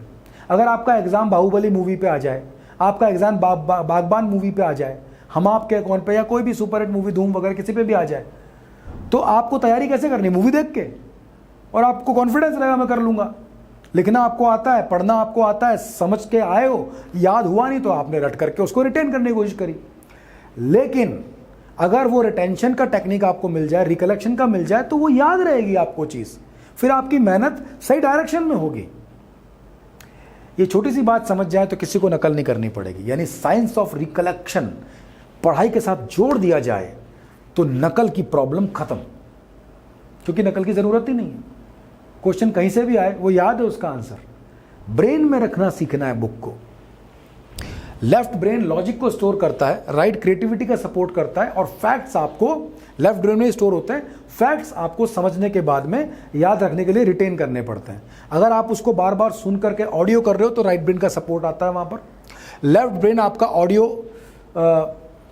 जो लिरिक्स हैं यानी कि जो वर्ड्स हैं उनको स्टोर करता है, और उसकी जो धुन आपकी है, जैसे सॉन्ग होता है, सॉन्ग का एक पार्ट धुन होता है, एक पार्ट लिरिक्स होता है। ऐसे ही आपके आंसर के अंदर एक फैक्चुअल पार्ट है और एक उसका कोई ना कोई ऑडियो है। जैसे कि आपने रटा तो बार बार बोला बोला बोला बोला तो उसका एक साउंड ऑडियो ट्रैक बना आपके ब्रेन में, इसको रेजोनेंस मेमोरी कहते हैं। तो उस तरह से आप स्टोर करते हो, यहाँ दोनों ब्रेन काम कर रहे होते हैं। लेकिन ये पुअर मेमोरी है, क्योंकि हमारी सबसे स्ट्रांग मेमोरी कुछ और है, विजुअलाइजेशन, देखना। हम देखी हुई बातों को प्रमाण मानते हैं, आई विटनेस कहते हैं उसको। जो देखते हैं उसको सत्य मानता है ब्रेन, इसलिए देखी हुई चीज़ों को स्टोर भी जल्दी करता है। इसी वजह से आपको पढ़ाई को विजुअल में कन्वर्ट करना पड़ेगा। लेफ्ट ब्रेन और राइट ब्रेन, क्वेश्चन 6 तरह के होते हैं। अब आते हैं वापस उस टॉपिक पे। क्वेश्चन कितने तरह के होते हैं? 6 तरह के होते हैं। लिखेंगे कौन, कहाँ, कब, क्या, क्यों, कैसे। Where, when, what, who, why, how. उनमें से 4 क्वेश्चन, कौन, कहाँ, कब, क्या, ये फैक्चुअल है, ये फैक्ट्स है। इनको समझने के बाद याद करना पड़ता है। इनमें समझने का पार्ट कम है, याद करने की फ्रीक्वेंसी ज़्यादा रखनी पड़ती है। जैसे कि बहुत सारे कंट्री कैपिटल्स हैं, बहुत सारे लैंग्वेजेस हैं, कौन सी कंट्री कौन सी लैंग्वेज है, पीरियोडिक टेबल के अंदर एलिमेंट्स हैं, या हिस्ट्री के डेट्स हैं, राजाओं के नाम हैं, मतलब बहुत सारा कंटेंट है, वर्ड मीनिंग्स हैं। तो ये सारा कंटेंट जो है वो कौन, कहाँ, कब, क्या। कौन, लोगों के नाम, कौन है वो, कहाँ, प्लेसेस, कब, न्यूमेरिक वैल्यू आ गई, कब उस टाइम आ गया वहाँ पर, डेट ईयर आ गया, और क्या, वो फैक्ट आ गया। तो ये सारे फैक्चुअल हैं। जैसे किसी चीज़ की डेफिनेशन की, भाई ये क्या चीज़ है, किस में काम आता है। फैक्ट के बाद लॉजिक, लॉजिक में क्यों और कैसे। जैसे अगर मैं इसको छोड़ दूँ तो ये कहाँ जाएगा, नीचे या ऊपर? कॉमन सेंस से आप कह रहे हैं नीचे जाएगा, करके देखें, या फिर पक्का नीचे जाएगा ना। अब अगर ये नीचे जाएगा तो मेरा अगला सवाल है नीचे क्यों जाएगा। देखो जैसे ही मैंने क्यों बोला, आपका आंसर वहीं बैठे बैठे आप बोल चुके हो, ग्रेविटी की वजह से, गुरुत्वाकर्षण की वजह से। आप ये देखिए कि without wasting a single second आपके ब्रेन ने आंसर दिया, जब वो नेचर ऑफ क्वेश्चन क्यों था, वाई था। अब आपसे एक सवाल पूछता हूं, बताओ ये जो गुरुत्व का नियम है, ये न्यूटन ने कौन से ईयर में दिया था? ये भी तो पढ़ा था। या फिर आपने पहली बार ये जो लॉ ऑफ ग्रेविटी है ये कब पढ़ा, कौन सी क्लास में? अच्छा, टू बी वेरी प्रिसाइज, कौन सा दिन था उस दिन, कौन सा वार था और कौन सी डेट थी? हक्के बक्के लग गए छक्के, क्या पता क्या था उस दिन। ये जैसे ही मैंने कहा कौन, कहां, कब, क्या, ब्रेन को ढूंढना पड़ रहा है। जब मैंने कहा क्यों, 1 सेकंड में, चाहे वो 10 साल पहले पढ़ा हो, 5 साल पहले पढ़ा हो, 5 दिन पहले पढ़ा हो, आपका आंसर सबका सेम आ गया। तो जो क्यों का नेचर है वो क्या है, अंडरस्टैंड कर लिया तो रिटेन कर जाता है, वो लॉजिक है उसके अंदर। कैसे, प्लस माइनस करना आपको आता है, फर्स्ट क्लास में सीखा था, आज भी आता है। उसी फर्स्ट क्लास में कई सारे पोएम पढ़े थे, कई सारी थ्योरी पढ़ी थी, कुछ स्टोरीज पढ़ी थी, कुछ चैप्टर भी पढ़े थे फर्स्ट सेकंड क्लास में, वो हमें याद नहीं है। तो जहां जहां कैसे, हाउ वाला पार्ट था, प्लस माइनस करना, परसेंटेज निकालना, आज तक आता है आपको। जो चीज़ आपने सीख ली, तो वाई एंड हाउ लर्निंग का बेस बनाता है, सीखने वाला पार्ट है। आपके जो एग्जाम है उसमें अगर जीके है, आपने नोटिस किया ल्यूसेंट की जीके आती है, टाटा मैग्रू हिल की जीके आती है, या कोई भी बुक जो जीके की बुक होती है, उपकार की जो करंट जीके की बुक आती है, उन सब के बाहर पेज, फ्रंट पेज पे क्या लिखा रहता है, कौन, कहां, कब, क्या। सामान्य ज्ञान 2024, general knowledge 2024, where when what who, facts. इसलिए वो पतली सी किताब भी नानी याद दिला देती है, क्योंकि वो खुद याद नहीं हो रही होती है, याद ही नहीं होती है। इतने सारे फैक्ट्स, इतनी सारी फसलें, इतनी सारी जलवायु, इतनी मिट्टियाँ, इतने लोगों के नाम, इतने राजाओं के नाम, इतने पॉलिटिशियंस के नाम, कौन कौन से ईयर में कौन सी बैटल लड़ी गई, अरे बाप रे। क्योंकि वो एक कलेक्शन तो है पर उसका क्रैक नहीं है आपके पास। लेकिन जब हम आते हैं कौन कहाँ कब क्या के साथ क्यों और कैसे भी, तो ये सामान्य ज्ञान से बन जाता है सामान्य अध्ययन। जब आप सामान्य अध्ययन करते हो तो नॉलेज आपकी बढ़ जाती है। जब आप आईएएस की तैयारी करोगे तो आपको सामान्य अध्ययन करना पड़ेगा, जैसे कि टाटा मैग्रोवेल की सामान्य अध्ययन, यूनिक पब्लिकेशन की सामान्य अध्ययन, वहाँ पर जनरल स्टडीज़ कहलाता है वो। उसके अंदर हम हर एक फैक्ट के पीछे का क्यों भी जानते हैं, तो उसकी रिटेंशन और अच्छी हो जाती है। पर वो वास्ट होता, टाइम लगता है उसमें। हर कोई किताब का साइज़ देख के ही नहीं घुसता उसके अंदर, हर कोई एग्जाम की साइज़ देख के ही नहीं जाता, अरे रहने दो हम तो कहाँ आईएएस बनेंगे। ऐसा नहीं है दोस्तों। अगर आप कांस्टेबल की तैयारी कर सकते हो, पटवारी की तैयारी कर सकते हो, अगर आप स्टेट लेवल के, अगर आप पीएससी की तैयारी कर सकते हो, अगर आप पुलिस की तैयारी कर सकते हो, अगर आप स्कूल टीचर की तैयारी कर सकते हो, कोई भी एग्जाम की तैयारी कर सकते हो, आप हर एग्जाम की तैयारी कर सकते हो। फिर आप आईएएस की भी कर सकते हो, फिर आप एनडीए सीडीएस की भी कर सकते हो, क्योंकि वही किताब है, वही फैक्ट्स हैं। उनका थोड़ा सा इलाबोरेटिव हो जाएगा। अपनी सोच बदलिए, एटीट्यूड को मजबूत कर लीजिए। मैं आपको थोड़ी देर में एक ऐसा क्लिप दिखाऊंगा, आपकी सोच बदल देगी वो। ये देखिए, ये है राजेश कुमार। थोड़ा सा आपको क्लियर नहीं दिख रहा होगा बिकॉज वो हमने थोड़ा स्प्रेड किया, पर मोटी मोटी बात समझिए। Competition master crack 35 exams, 35 government के एग्जाम क्लियर कर लिए एक साल में, क्योंकि ब्रेन साइंस को यूज किया और 35 गवर्नमेंट एग्जाम्स क्रैक करके दिखाए राजेश कुमार जी ने ब्रेन साइंस की मदद से, जिसमें आईएएस प्री भी शामिल था।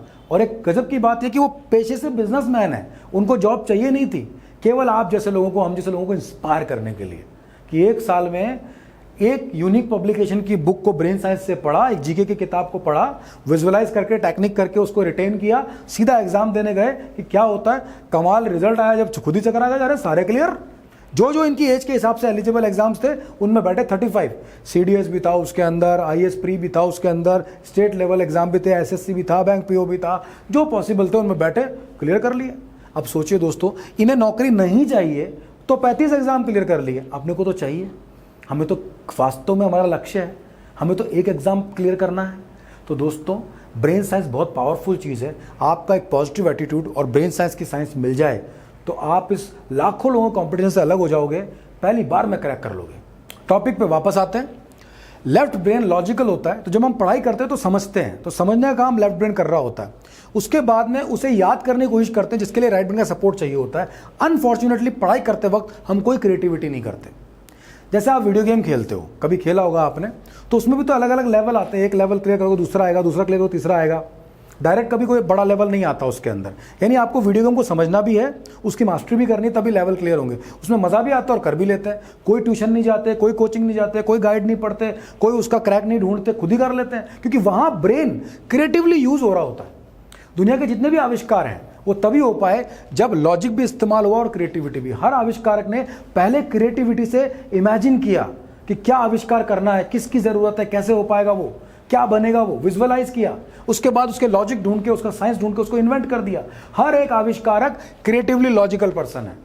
दुनिया के सारे 1% लोग जो सुपर सक्सेसफुल हैं वो क्रिएटिवली लॉजिकल हैं। वो प्रॉब्लम को सॉल्व करने वाली क्रिएटिविटी करते हैं। आपकी प्रॉब्लम क्या है? आपका एग्जाम, आपकी पढ़ाई, क्रिएटिविटी करो दोस्तों, और वो क्रिएटिविटी ब्रेन साइंस आपको देगी।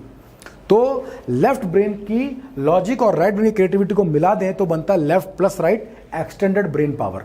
और अगर लेफ्ट और राइट को अलग अलग कर दें, यानी कि लेफ्ट ब्रेन यूज किए जा रहे हो, रटे जा रहे हो, पढ़े जा रहे हो, समझ रहे हो, फिर भूल रहे हो, तो इसका मतलब राइट ब्रेन यूज ही नहीं हो रहा है।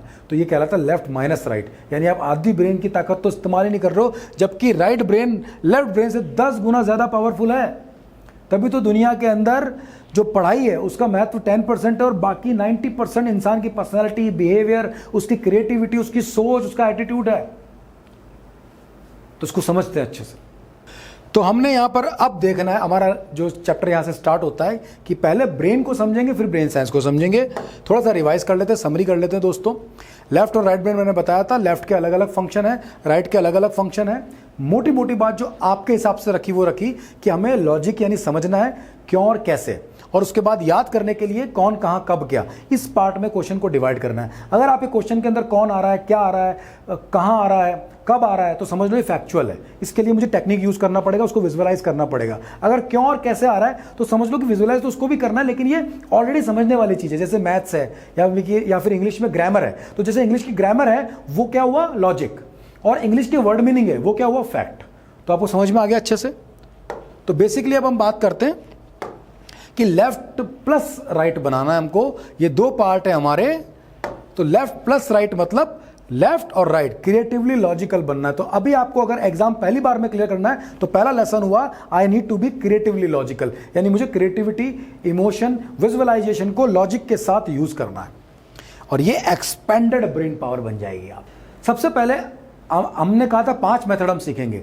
तो पहला मेथड हम सीख रहे हैं, ये हमारा बेस है, इसका नाम है MRSC IAS, mister Suresh Chandra IAS।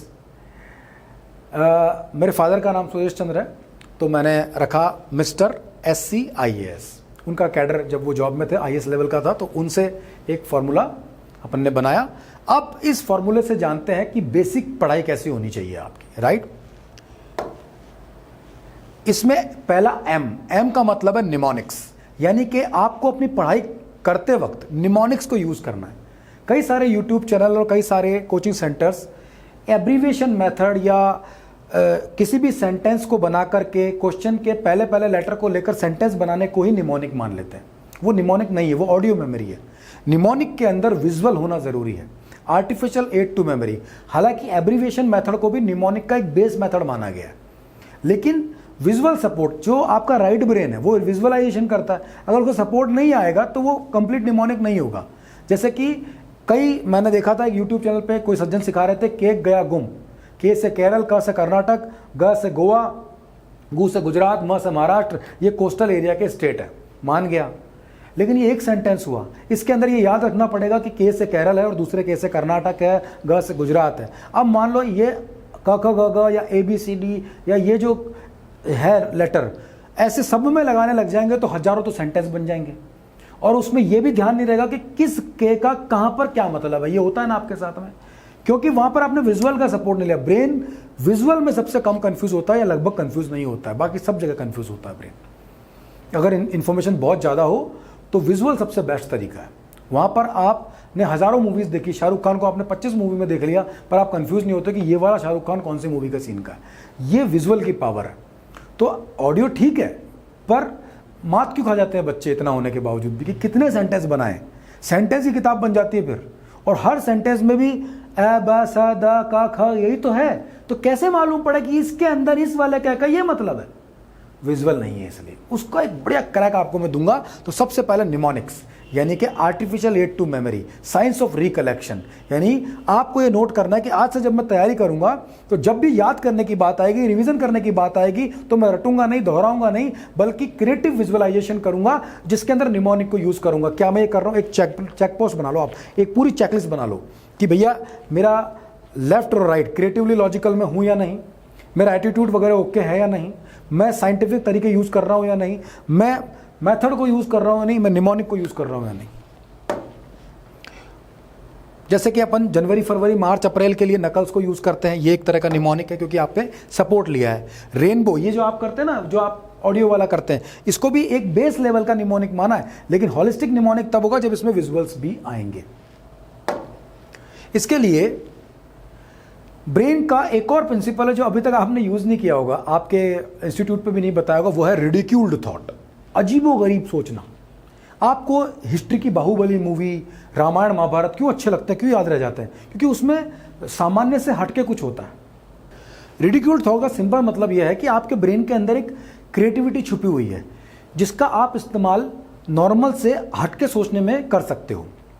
जितने भी आविष्कार हुए हैं फ्रेंड्स, चाहे वो हवाई जहाज हो, चाहे वो AC हो, चाहे वो कार हो, चाहे वो रेल का इंजन हो, ये सब जब पहली बार किसी साइंटिस्ट के दिमाग में आया और उसने कभी किसी और से बात करी थी तो उसको लोगों ने रिडिकुलस माना, अजीब माना कि ये नहीं हो सकता। रिडिकुलस थिंकिंग क्रिएटिविटी की निशानी है। एक होता है रियल इमेजिनेशन, जहाँ पर आप हाई लेवल की क्रिएटिविटी करते हो, और एक होता है आर्टिफिशियल क्रिएटिविटी, जिसके अंदर आप रिडिकुलस थॉट बनाते हो, जो मोर और लेस बहुत हद तक पॉसिबल है। जैसे टॉम एंड जेरी का आपको कार्टून अच्छा लगता है, बच्चों को कार्टून पसंद होते हैं, बच्चों को वीडियो गेम पसंद होते हैं, उनके अंदर क्या होता है, रिडिकुलस थॉट होता है, ऐसा अजीबोगरीब होता है जिससे इंटरेस्ट बढ़ जाता है। अजीबो चीज गरीब चीज़ें याद भी रहती है, जैसे कि मेले में 10 फीट का आदमी देखा, पूरा मेला याद नहीं आएगा, पर वो 10 फीट का आदमी हमेशा याद आएगा। अगर आप मान लीजिए 100 लोगों से मिले, नए लोगों से मिले, मेरे यहाँ आ जाए, अलग अलग लोग आपके सामने हो, सागर, इमरान, रोहन, सोहन, सुनीता, गीता, नलिनी मैम, राजेश, मोहन, सोहन, बहुत सारे नाम आ जाए, आप सबसे मिले, नमस्ते करें, घर जाएं, आपकी मम्मी या पापा पूछे आप गए थे वहाँ कौन कौन आए थे, आपको ध्यान नहीं आएगा। अगले दिन आप किसी से मिलेंगे तो बोलेंगे अरे आपसे कल मिला था ना, क्या नाम था आपका, ऐसा होगा। लेकिन मान लो इन 100 लोगों के बीच में, यानी इन 100 लोगों को आप याद नहीं रख पाएंगे, पक्की बात है, पर इन 100 लोगों के बीच में एक का नाम हो चपड़गंजू, आप बोलो सर आपका नाम, मेरा नाम चपड़गंजू, अब आप इसे भूलोगे नहीं, घर जाके बोलोगे पता नहीं बहुत सारे लोग थे पर एक चपड़गंजू था। अगले दिन आओगे तो हेलो सर चपड़गंजू कैसे हो, कभी भूल नहीं सकते, क्योंकि ये डिफरेंट है, रिडिकुलस है। देखो मैं बोल रहा हूँ आपको हंसी आ रही है, रिडिकुलस थॉट की सबसे अच्छी बात क्या होती है, पहले हंसी आती है, हंसी से इंटरेस्ट आता है, हंसी से दिमाग कूल हो जाता है, हंसी से स्ट्रेस मिट जाता है। कभी भी आप हंसते वक्त स्ट्रेस में नहीं रह सकते और स्ट्रेस में हंस नहीं सकते, तो ये बहुत बड़ा फैक्टर है। और ये निमोनिक का बड़ी गजब की चीज़ है, जो कि brain registers ridiculous better than regular. अब देखो मैं इसकी प्रैक्टिस कराता हूँ आपको। इमेजिन करो एक घोड़ा है जो हेलमेट पहन करके रोलर स्केटिंग कर रहा है, ये है आपके ब्रेन की पावर। मैंने बोला और देखो आपके ब्रेन ने कर भी लिया। इमेजिन करो आप एक ऐसी लड़की से मिलते हो जिसके मुंह पे बड़ी चील की चोंच लगी हुई है, हॉर्नबिल बीक लगी हुई है, ये देखो आपके ब्रेन में ऐसा ही पिक्चर आया होगा। कमाल की बात यह है कि आपका ब्रेन भी वही बना रहा है। इमेजिन करो एक गेंडा है, राइनोसोरस है, वो शर्ट और ट्राउजर पहन करके पेड़ से लटका हुआ है, मैं बोलूंगा नहीं उससे पहले आपका ब्रेन बना देगा। इमेजिन करो कि एक एप्पल है आपके घर में, उसको आपने खाने लगे तो मॉन्स्टर बन गया, उस एप्पल के दांत निकला है, वो आपको खा जाएगा ऐसे। अब एक बात बताओ, इस वाले एप्पल को भूल सकते हो? आपके घर में कोई एप्पल दिखेगा ना, आपको ये एप्पल याद आएगा। ये है रिडिकुलस थिंकिंग की पावर। बट इसको पढ़ाई में यूज कैसे करें, ये बहुत इंपॉर्टेंट है। इसको पढ़ाई में यूज करने के लिए आपको छोटी मोटी चीजों के साथ ये एक्सरसाइज करनी चाहिए। अब हम लोग अगर किसी बात को रिडिकुलस करना चाहते हैं तो मैं आपको एबीसी प्रिंसिपल दे देता हूं। आप किसी भी चीज को एबीसी कर लो, एक्शन, बिगर और कलरफुल। आपका ब्रेन इन 3 बातों पर ज्यादा ध्यान देता है। जो चीज एक्शन में होती है जल्दी याद होती है, इसलिए मूवी चित्र से ज्यादा याद होती है क्योंकि वो एक्शन में होती है। बिगर, जिसका साइज बड़ा होता है, जैसे कि मेले में गए तो आपको बड़ा वाला झूला दिखता है, वो एक्शन में भी है, वो बड़ा भी है और वो कलरफुल भी है, इसलिए जब भी मेले की बात करोगे वो नजर आ जाता है पहले आपको, वो आपके ब्रेन में बैठ चुका है, राइट। ये जो 3 बातें हैं ये आप किसी भी चीज को कर सकते हो। इमेजिन करो आपका हाथ बड़ा हो रहा है, इमेजिन करो कि आपकी शर्ट पे बहुत सारे कलर आ गए, इमेजिन करो कि आप पानी पी लो, पानी में कलर ही कलर आ गए, ये 1 सेकंड में हो जाता है। मतलब ये, इसके लिए किसी से ट्रेनिंग लेने की जरूरत नहीं है, सिर्फ बोलना है ब्रेन को। बचपन से ट्रेनिंग ब्रेन ने खुद ही दी है इसकी आपको। तो ये चीज जब आप अपने टॉपिक पे करोगे तो आपको आसान लगेगा वो टॉपिक। अब आता है science of positivity, mister SCIS का S। हमेशा पॉजिटिव रहना। मैं इस पर ज्यादा लेक्चर नहीं दूंगा, बस ये बताऊंगा पढ़ाई करते वक्त आपको अपने आप से कहना है ये मुझसे हो जाएगा, I will do it. I can भी नहीं, आई विल डू इट। मेरे पास इतने टेक्निक है, टूल है कि मुझे कोई प्रॉब्लम ही नहीं है। जैसे बाहुबली मूवी में क्या देखा आपने, बाहुबली मूवी से ये सीखा कि भाई जो योद्धा होता है वो ट्रेनिंग लेता है, उसके पास हथियार बहुत होते हैं, उसको कई तरह की लड़ाइयाँ लड़नी आती है, उसको हर तरह का हथियार चलाना आता है, उसको लड़ाई से डर नहीं लगता, बल्कि वो युद्ध का वेट करता है कि मैं दिखाऊं, देखो मैं कितने लोगों को जीत सकता हूँ। ये योद्धा की खासियत है, वो डरता नहीं है युद्ध से। युद्ध से कौन डरता है? जो लड़ना नहीं जानता, जिसके पास हथियार नहीं है, जिसको लगता है कि मैं पट जाऊंगा, मर जाऊंगा। WWF के लोग देखें आपने, वर्ल्ड रेसलिंग वाले, वो अंदर घुसने, रिंग में घुसने की कोशिश करते हैं, खली है, अंडरटेकर है, चल जाऊंगा, मारूंगा, लड़ूंगा। लेकिन अगर मान लो भीड़ में से किसी को उठा बोलो तू लड़, वो डर जाएगा, अरे भैया मुझे कहा भैया कचूमर बना देंगे। क्यों? वो लड़ने का सीख चुके हैं, वो पॉजिटिव हैं, उनके पास टूल्स हैं। और जो दूसरा बंदा है वो पॉजिटिव नहीं है क्योंकि उसके पास टूल्स नहीं है, वो ट्रेंड नहीं है। तो साइंस ऑफ पॉजिटिविटी बोलती है कि सबसे पहले अपने आप से कहें आई विल डू इट, फिर उसकी प्रैक्टिस कर ले। वो जो शक्ति मैंने आपको बताया था, यही वो साइंस ऑफ पॉजिटिविटी, यानी पॉजिटिव रहे पहले आप, और पॉजिटिव रहते रहते स्किल्स को भी डेवलप करें। युद्ध से कौन डरेगा?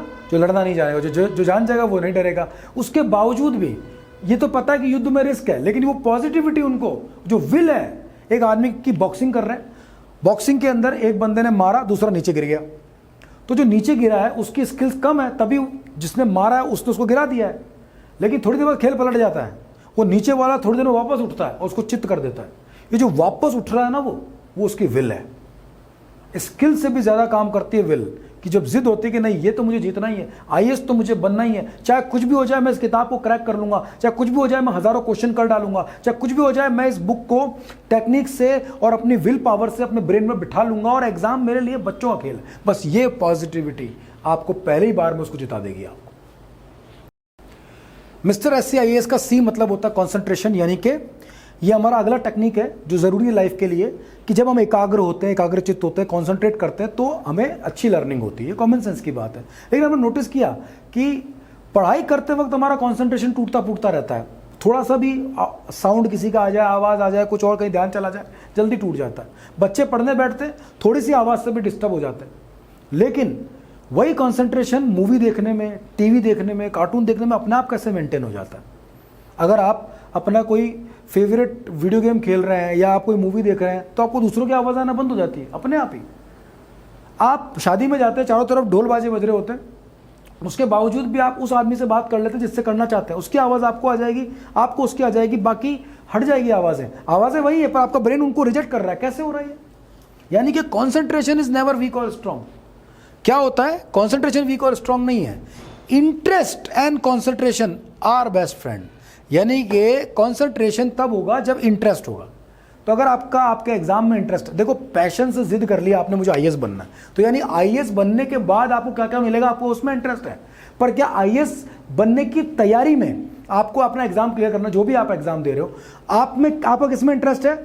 एग्जाम क्लियर करने के बाद जो आप बनोगे, उससे आपको जो ताकत मिलेगी, जो पावर्स मिलेगी, जो पैसा मिलेगा, जो नाम शोहरत मिलेगी, उसमें इंटरेस्ट है।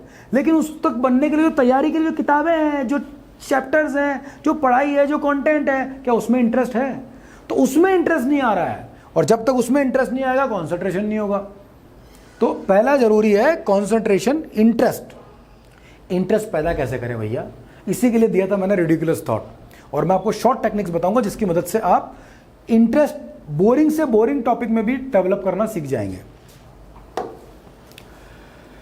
इंटरेस्ट को अपनी पढ़ाई में लाने के लिए एक अच्छा तरीका है इमेजिनेशन, यानी पढ़ते वक्त आप इमेजिन करें। इमेजिनेशन ब्रेन की, हमारे जो इंसानी दिमाग की फोटोग्राफिक मेमोरी होती है। मान लो अपनी ज़िंदगी में पढ़ाई नहीं होती तो क्या मर थोड़े जाते, फिर भी ब्रेन कुछ ना कुछ याद करता। आपको अपनी ज़िंदगी में पढ़ाई से ज़्यादा बातें याद हैं जो पढ़ाई से अलग है, क्योंकि वो विजुअल है, फोटोग्राफिक मेमोरी होती है हमारी। इसलिए हमें, जैसे हम किसी से मिलते हैं तो हम क्या बोलते हैं, आपको कोई देखा है, नाम याद नहीं आ रहा। देखा है याद क्यों आ गया? क्योंकि चेहरा देखा था, फोटोग्राफिक मेमोरी थी। नाम क्यों याद नहीं आ रहा? क्योंकि नाम सुना था, नाम देखा नहीं था, इसलिए वो याद नहीं आ रहा है। तो हमारी बेसिक मेमोरी ऑडियो मेमोरी से 20 गुना ज़्यादा पावरफुल होती है फोटोग्राफिक मेमोरी हमारी, जो ऑलरेडी हमारे भगवान ने दी है। यानी आप किताब पढ़ने समझने के साथ साथ उसको इमेजिन करना शुरू कर देते हैं तो वो पिक्चर में बदल जाती है। और अगर वो रिडिकुलस हो जाए, जैसे कि इमेजिनेशन कितना पावरफुल है, देखो यहाँ पर आपको क्या दिख रहा है, ये आई एम श्योर आप कह रहे हैं खरगोश, ये क्या दिख रहा है आपको? बंदर। ये क्या दिख रहा है आपको? डॉगी। ये हुआ आपका इमेजिनेशन, जो आप कुछ भी सोच सकते हो। और लॉजिकली मैं पूछूं तो क्या है, तो आपका लेफ्ट ब्रेन बोलेगा ये सब बादल है, उनके शेप से हैं ये। तो लॉजिक अपनी जगह पर है, पर इमेजिनेशन उसको सपोर्ट करता है स्टोर करने में। ब्रेन की इमेंस पावर है इमेजिनेशन की, आपकी लर्निंग अच्छी हो जाएगी, इंटरेस्ट बढ़ जाएगा अगर आप पढ़ाई करने में रटना छोड़ करके, बार बार दोहराना छोड़ करके उसको इमेजिन करना शुरू करें। और उसके बाद जब आप इमेजिन कर लेते हैं तो अगला टॉपिक आता है एसोसिएशन। मैं समझाता हूं। घर में कई चीज़ें जो दिखती हैं, जो इमेजिन्ड होती हैं, जो विजुअल होती है, वो भी कई बार मिलती नहीं है। इमेजिनेशन करने के बाद हमारे पास सीक्वेंस ऑफ फोटोग्राफ्स हो जाती है, उनको आपस में जोड़ेंगे तो मूवी बनेगी, वरना वो फोटोग्राफ्स भी नहीं मिलेगी। एग्जांपल देता हूँ, पेन खो गया, चाबी खो गई, सॉक्स एक मिल रहा दूसरा नहीं मिल रहा, घर में कोई ना कोई हम पे चिल्ला रहा होता है, इतनी बार स्केच पेन दिला दिए, कहाँ जाते हैं तुम्हारे, हर बार पेन नया लेके आते हो, कहाँ रख दिया पिछला वाला, अरे वो चेकबुक कहाँ चली गई, तुम्हारे डॉक्यूमेंट तुम ध्यान रखो ना, कर परसों रखे थे तुमने टेबल के ऊपर, अब तुम्हें मिल नहीं रहा है। कई चीज़ें जो ज़रूरी होती है टाइम पे नहीं मिलती है, जबकि विजुअली हमने उसको देखा है। तो विजुअल होने के बावजूद भी रिकलेक्शन क्यों नहीं हो रहा? क्योंकि विजुअलाइजेशन के बाद ज़रूरी है एसोसिएशन। यानी उन विजुअल को आपस में लिंक करना, आपस में जोड़ना। जैसे ट्रेन के इंजन में पावर होती है, सारे डब्बों में वही लोकोमोटिव पावर कब आ जाती है, जब सारे डब्बे इंजन से जोड़ दिए जाते हैं। तो आपको वो इंफॉर्मेशन जोड़नी होती है, and it is called association. जैसे कि घर में पेन खो गया, चाबी खो गई, सुनते रहते हैं, लेकिन कभी सुना आपने टमाटर खो गए, नींबू नहीं मिल रहे? क्यों नहीं मिल रहे? मिल रहे हैं, 1 सेकंड में मिल जाते हैं, क्योंकि आपको वो रखने की जगह आपने बना रखी है। खाने पीने की जगह जो है आपके लिए, खाने पीने की वस्तु है, वो आप कहाँ रखते हैं? फ्रिज में रखते हैं। तो फ्रिज एन एसोसिएशन, वो एक एसोसिएशन है रखने का। इसी तरह से कपड़े कहाँ रखते हैं आप? अलमीरा में, तो वो उसका एसोसिएशन है। बर्तन कहाँ रखते हैं आप? किचन में, तो वो उसका एसोसिएशन है। जूते चप्पल क्यों नहीं होते आपके? क्योंकि आपने छू रहा है, एक जूते रखने की जगह बना रखी है। तो जब आप किसी एक चीज को दूसरी चीज से जोड़ते हो, जगह बनाते हो, लिंक करते हो, तो वो नहीं खोता है। आपको 2 काम करने हैं। पहले आपको अपनी पढ़ाई को विजुअल करना है। अभी आपको दिमाग में आ रहा है विजुअल होगा कैसे, वो टेक्निक में आ जाएगा। लेकिन विजुअल करने के बाद में जोड़ना भी है। ये कर लिया तो परमानेंट हो जाएगा, फिर चाहे कितनी बड़ी किताब हो आप कर लोगे। जैसे कि ये कौन सी मूवी का सीन है? आई एम श्योर आप कह रहे हैं ये देवदास का सीन है। ये कौन सी मूवी का सीन है? आप श्योर आप कह रहे हैं ये चक दे इंडिया का सीन है। ये कौन सी मूवी का सीन है? 1 सेकंड में आपके मुंह से निकल रहा होगा अग्निपथ का है। ये कौन सी मूवी का है? अभी आपके ब्रेन में आ गया होगा ये तो ओ माय गॉड का है। और ये किसका है? चुलबुल पांडे, दबंग का है। अब देखो, या ऐश्वर्या राय ने या शाहरुख खान ने या अक्षय कुमार में सिर्फ इसी मूवी में काम किया था, या फिर ये सीन क्या मूवी में रोक करके याद करने के लिए बार बार दिखाया गया था? क्या ये उनकी आखिरी मूवी थी? नहीं। पर जब आपका ब्रेन विजुअलाइज्ड फॉर्म में इसको देख रहा था, तो उसकी सीक्वेंस को भी एसोसिएट कर रहा था, जिसकी वजह से ये पूरी चीजें आपके ब्रेन में एक सही जगह पर रखी हुई है। और इस वजह से इन एक्टर्स की कई मूवीज होने के बावजूद भी आप बिल्कुल भी कंफ्यूज नहीं हो रहे। द पावर ऑफ एसोसिएशन को समझिए दोस्तों। करी कभी पढ़ाई ऐसी, ये बेस नहीं बनाओगे तो इमारत ढह जाएगी। पहले बेस मजबूत करो। जब मैं क्रिकेट बोलता हूं तो आपके ब्रेन में अपने आप ही कोई ना कोई इमेज आ जाती है। ये आपकी पावर है ब्रेन की। जब मैं राम बोलता हूं तो आपके ब्रेन में इमेज आ जाती है। जब कोई इमेज नहीं आती है, जैसे कि मैंने बोला क्रिकेट पिक्चर आ गया आपके ब्रेन में, राम पिक्चर आ गया, अमिताभ बच्चन पिक्चर आ गया। अब मैं कहता हूं प्राथमिकता। क्या बोला मैंने? प्राथमिकता, प्रायोरिटी। ये वर्ड मैंने बोला, वर्ड सुन लिया, मीनिंग भी आ गया, मतलब भी पता है, लेकिन पिक्चर नहीं आ रहा। इस वर्ड को बोलते हैं एब्स्ट्रैक्ट वर्ड। नोट कर लेना इसको। एब्स्ट्रैक्ट वर्ड की पिक्चर नहीं होने की वजह से वो आसानी से याद नहीं होते। जो एब्स्ट्रैक्ट वर्ड है वो आप जो ना केक गया गुम, छत पर जा गब्बर मामी, सेंटेंस तो बहुत बना लोगे आप, लेकिन वो एब्स्ट्रैक्ट हो जाएंगे। हंस रात रानी जागी होगी आज रोजे बेशानक, अब रट के याद कर लिया। अब इससे आपको ये तो याद हो गया कि रा से राजेंद्र प्रसाद, रा से राधाकृष्णन, ये तो सारे हमारे प्रेसिडेंट्स ऑफ इंडिया की लिस्ट है। अच्छा सिखाया गुरुजी ने। पर ये सेंटेंस में ता क्या है, रा क्या है, कैसे ध्यान रहेगा?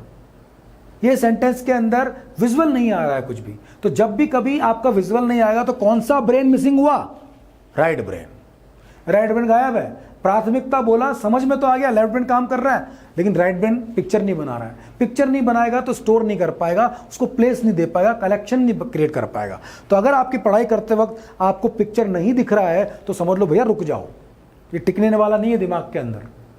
इसके लिए एसोसिएशन का बहुत अच्छा एक्सरसाइज आपको मैं सिखाने वाला हूं। और पहले आज का जो हमारा पहला मेथड है वो कंप्लीट हो गया है, and that is mister SC IAS। Clear हो गया आपको? अब इसकी बहुत सारी एक्सरसाइजेज हैं। जैसे कि छोटी बात क्या सीखी हमने कि भाई कपड़े अलमारी में रखते हैं, किचन में हम बर्तन रखते हैं तो ये नहीं खोते हैं, लेकिन चाबियां खोती रहती है क्योंकि चाबी को कहीं भी रख देते हैं। इसकी भी जगह बना लो, नहीं खोएगी। तो ब्रेन भी ऐसा ही है, इसकी जगह बनानी पड़ेगी। अब इसकी एक्सरसाइज भी है, इसको किसी में दूसरी टॉपिक पे ले लूंगा, बस छोटा सा ले लेते हैं। जैसे कि शू और ट्री, लॉजिकली इनका कोई खास लेना देना नहीं है, लेकिन रिडिकुलसली आपका ब्रेन इसको जोड़ सकता है इस तरह से। तो एक पिक्चर में 2 वर्ड आ गए देखो आपके। इसी तरह से मान लो लॉक एंड स्लीपर, एक पिक्चर देखो, देखी थी ना आपने पिक्चर, तो पिक्चर के अंदर लॉक, जूते को ताला लगा रखा है, देखो एक पिक्चर 2 वर्ड आ गए आपके। इस तरह ये रिडिकुलस थिंकिंग है। एलिफेंट और कार कोई लेना देना नहीं है इनका, लेकिन ब्रेन बना देगा 1 सेकंड के अंदर। एक पिक्चर 2 वर्ड कंप्लीट हो गए। हाउस फ्लाइंग टंकी 1 सेकंड में बना दिया इसने। आप खुद भी कर सकते हो ऐसा। अब 3 वर्ड ले लेते हैं, वाटर, फिश एंड बल्ब। एक झटके के अंदर एक पिक्चर बनाएंगे ताकि देखने वाला काम से रटना नहीं पड़े। ये देखो एक बल्ब में पानी, पानी में मछली, बस एक पिक्चर देखा। अब इसकी जरूरत नहीं है, हो गया बस याद हमेशा के लिए। ये रिडिकुलस भी ऐसा अजीब भी होता है। अब घर का बल्ब देखोगे तो भी ये दिखेगा और 3 वर्ड याद आ जाएंगे। टॉर्टोइज कैप एंड रेन, इस तरह से कुछ, तो आप ये बना सकते हो। अब 4 वर्ड का आप बनाओ, चलो cap, bird, elephant, cloud, 4 word एक पिक्चर में डाल दो। तो ब्रेन साइंस का पहला रूल क्या हुआ, वर्ड्स को पिक्चर्स में कन्वर्ट करो और मैक्सिमम पिक्चर को एसोसिएट कर दो। इससे आपको ग्रुप ऑफ पिक्चर एक बार में देखोगे सारी याद रहेगी आपको, इस तरह से देखो। अब आप इसको देख लो बस, खाली कितना आसान लग रहा है, पढ़ना कितना डिफिकल्ट सा लगता है, ब्रेन रिपल्स करता है, पिक्चर देखना कितना अच्छा लगता है। ये जो कैपेसिटी है ब्रेन की, जो पावर है, इसको यूज करो ना पढ़ाई के अंदर, पिक्चरें बना लो। ये जो राइटर्स होते हैं ना, ये मूवीज बना दिन भर ऐसे इमेजिनेशन करते रहते हैं। आपने पढ़ाई का करो ना यार, पहली बार में आईएएस बन जाओगे, पहली बार में इंस्पेक्टर बन जाओगे, पहली बार में एग्जाम क्लियर होगा, वो भी सुपर लेवल के, नंबर 1 ही आओगे अपनी मेरिट के अंदर। आपको टेंशन नहीं रही कट ऑफ क्या जा रही है, आपको पता रहेगा मेरे मार्क्स पूरे आने वाले। हाँ, क्वेश्चन ही आउट ऑफ सिलेबस आ गया तो अलग बात है, बाकी वो क्वेश्चन जो आपने पढ़ा है वो आया तो गलत नहीं होने वाला। और इसके बाद आता स्लीप मैनेजमेंट। मैंने देखा कई सारे बच्चे आप में से रात को 11-11, 12-12, 1-1, 2-2 बजे तक पढ़ाई करते हैं। ये मत करना उससे। आप ब्रेन को समझिए, आप सोते हो, ब्रेन नहीं सोता है। ब्रेन दिन भर में जो भी इंफॉर्मेशन ब्रेन में गई है उसको ऑर्गेनाइज करता है रात को, तभी आपको सुलाता है। वो सुलाने से क्या होता है, आपके सेंसेस ही इंफॉर्मेशन रिसीव करते हैं। अब वो सुला देगा तो सेंसेस काम करना बंद कर देंगे, यानी कि आपका जो प्राइमरी ब्रेन है, जिसको हम बोलते हैं कॉन्शियस ब्रेन, उसको आप वो इनएक्टिव कर देगा, सब कॉन्शियस को एक्टिव कर देगा। सब कॉन्शियस क्या करता है, इंफॉर्मेशन को रिसीव करता है, और सबसे ज्यादा उसको रिसीव करता है, सबसे ज्यादा उसको रिटेन करता है जिसमें कोई विजुअल होता है। तो अगर आप सोने से पहले 4-4 घंटे पढ़ाई कर रहे हैं और वो टेक्स्ट फॉर्मेट में है, तो सोने के बाद उल्टा सुबह उठोगे तो कंफ्यूज हो जाओगे क्या पढ़ा था। लेकिन आप सोने से पहले कोई मूवी देख लो या कोई विजुअलाइज कर लो तो सपने में भी आ जाएगा आपके वो। क्यों, विजुअल्स को सबकॉन्शियस ब्रेन सबसे पहले जगह देता है। तो जब सबसे बड़ी बात तो एक तो रात को जगना नहीं है आपको। अगर आपको मेरिटोरियस बनना है ना, मार्क माय वर्ड, 9 बजे से 5 बजे या 9:30 से 5:30, ये आप पक्का कर लो, ज़्यादा से ज़्यादा 10 से 6, बस इसके बाद आप जगना मत। मैंने आपको रात को लेट तक जगना नहीं है, टाइम से सोना, देर तक आपको नींद का नुकसान नहीं करना है। आपको अपने लक्ष्य के अंदर जगना है, पर रात को नहीं जगना है। कैसे करोगे, इसके लिए आपको जो पढ़ाई करनी करो ना। अब आपको लगा कि भाई मेरे को पढ़ाई करते वक्त 8 घंटे पूरे नहीं हो रहे, इसलिए रात को भी टाइम दे रहा हूं। 8 घंटे में 60 घंटे की पढ़ाई करना सीखो ना यार। क्यों आप 8 घंटे में 4 घंटे की पढ़ाई करके उसको 12 घंटे करके रात को भी उसमें लगा देते हो। रात ऑटोमेटिक रिवीजन है, नींद अपना एक ऑटोमेटिक फंक्शन है आपकी इंफॉर्मेशन को स्टोर करके जमाने का, जो पूरे दिन में रिसीव किया। देखो, जो कोई आदमी सो रहा होता है, उसको आप छुओ, उसको एहसास नहीं होगा, सेंस बंद किया हुआ है ब्रेन ने। उसकी आँख ऐसे खोल दो, कुछ नहीं दिखेगा उसको, सेंस बंद कर रखा है ताकि नई इंफॉर्मेशन नहीं आए, तभी तो पुरानी जमाएगा। अगर आपके घर में बहुत सारा सामान आ गया है, अब आप वो जमा रहे हो और आया जा रहा है, तो फिर आप कंफ्यूज हो जाओगे, ये जमाऊं कि नया को संभालूं। तो पहले आपको दरवाजा बंद करना पड़ेगा, भैया पहले ये करने दे, अभी रोक दे। सेम टू सेम ब्रेन करता है। रात को 8 घंटा उसको पूरा चाहिए, पूरी इंफॉर्मेशन को जिंदगी भर काम में लायक बनाने के लिए वो सबकॉन्शियस ब्रेन में उसको स्टोर करके जमाने की कोशिश करता है। अब आप नींद को कम कर दोगे तो सबकॉन्शियस ब्रेन का खुद का ऑर्गेनाइजिंग टाइम कम हो जाएगा, इंफॉर्मेशन जमेगी नहीं, कंफ्यूजिंग हो जाएगी, हमेशा के लिए कंफ्यूजन बन जाएंगे उसके अंदर। बताइए ना कमाल की बात। रात को आराम से सोना है आपको और अपनी नींद का नुकसान नहीं करना है, बल्कि पढ़ने का तरीका बदलना है। 8 घंटे की नींद से अगर आपने ब्रेन को एक्सरसाइज की है, अच्छे से सो रहे हो आप, तो ब्रेन इतना पावरफुल हो जाता है कि इंफॉर्मेशन को अच्छे से रिटेन कर लेता है, अच्छे से रिकलेक्ट करना जानता है। अब हमारा आज का दूसरा मेथड अपन ले रहे हैं, it is called PIS, personalised image system.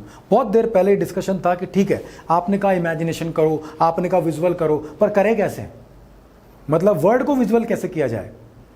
तो वर्ड को विजुअल करने के लिए आपको एक मेथड सीखना पड़ेगा, इसका नाम है पर्सनलाइज्ड इमेज सिस्टम, जिसकी मदद से आप किसी वर्ड के अंदर इमेज क्रिएट कर सकते हो। Non pictureful word, unknown difficult word को ये आपकी रिडिकुलस थिंकिंग और इमेजिनेशन की पावर को यूज करके पिक्चरफुल बनाता है, क्योंकि हर वर्ड जो आप सुन रहे हो उसके अंदर कोई ना कोई ऐसी कोई ना कोई सिमिलर साउंड छुपी हुई है जिसका नॉर्मल पिक्चर आपके आसपास कहीं है। इसके 4 तरीके होते हैं। पहला होता है रिजेंबलेंस, वर्ड को सुना और इमेजिन करो कि क्या इससे मिलता जुलता कुछ वर्ड है क्या, राइट। फिर आता ब्रेक डाउन।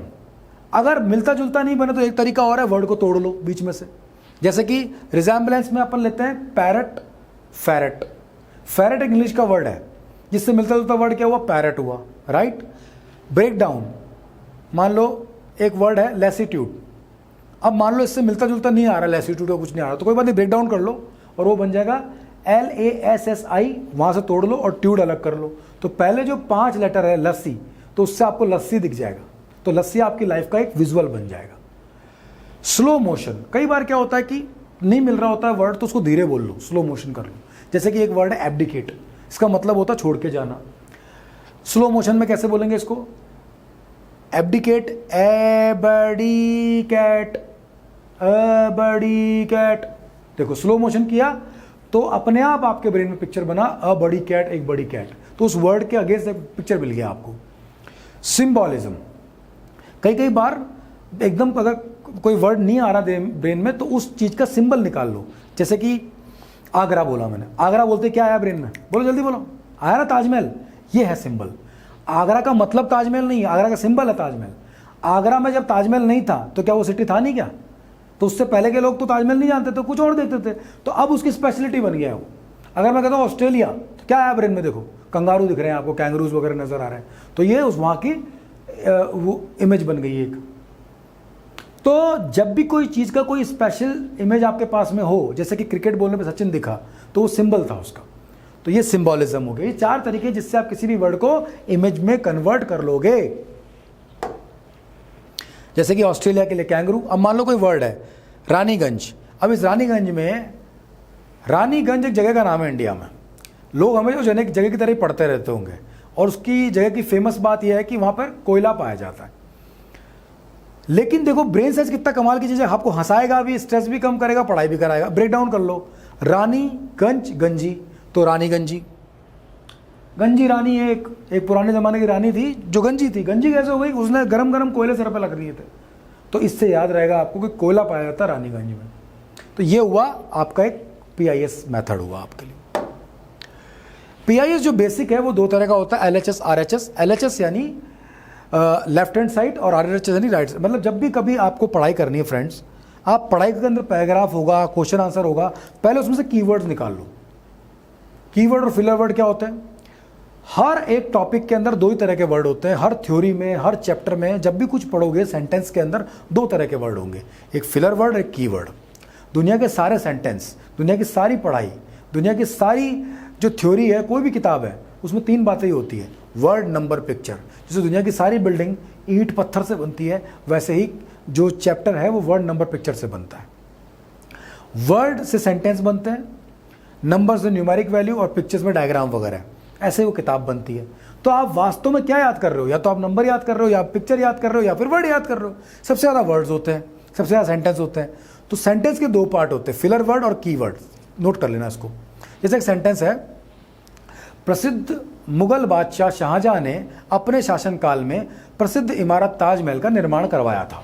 अब इतने बड़े सेंटेंस में कीवर्ड 2 ही है, शाहजहां, ताजमहल, और बाकी सारे फिलर वर्ड है, जिसको आप किसी भी तरह से तोड़ मरोड़ के वापस लिख सकते हो।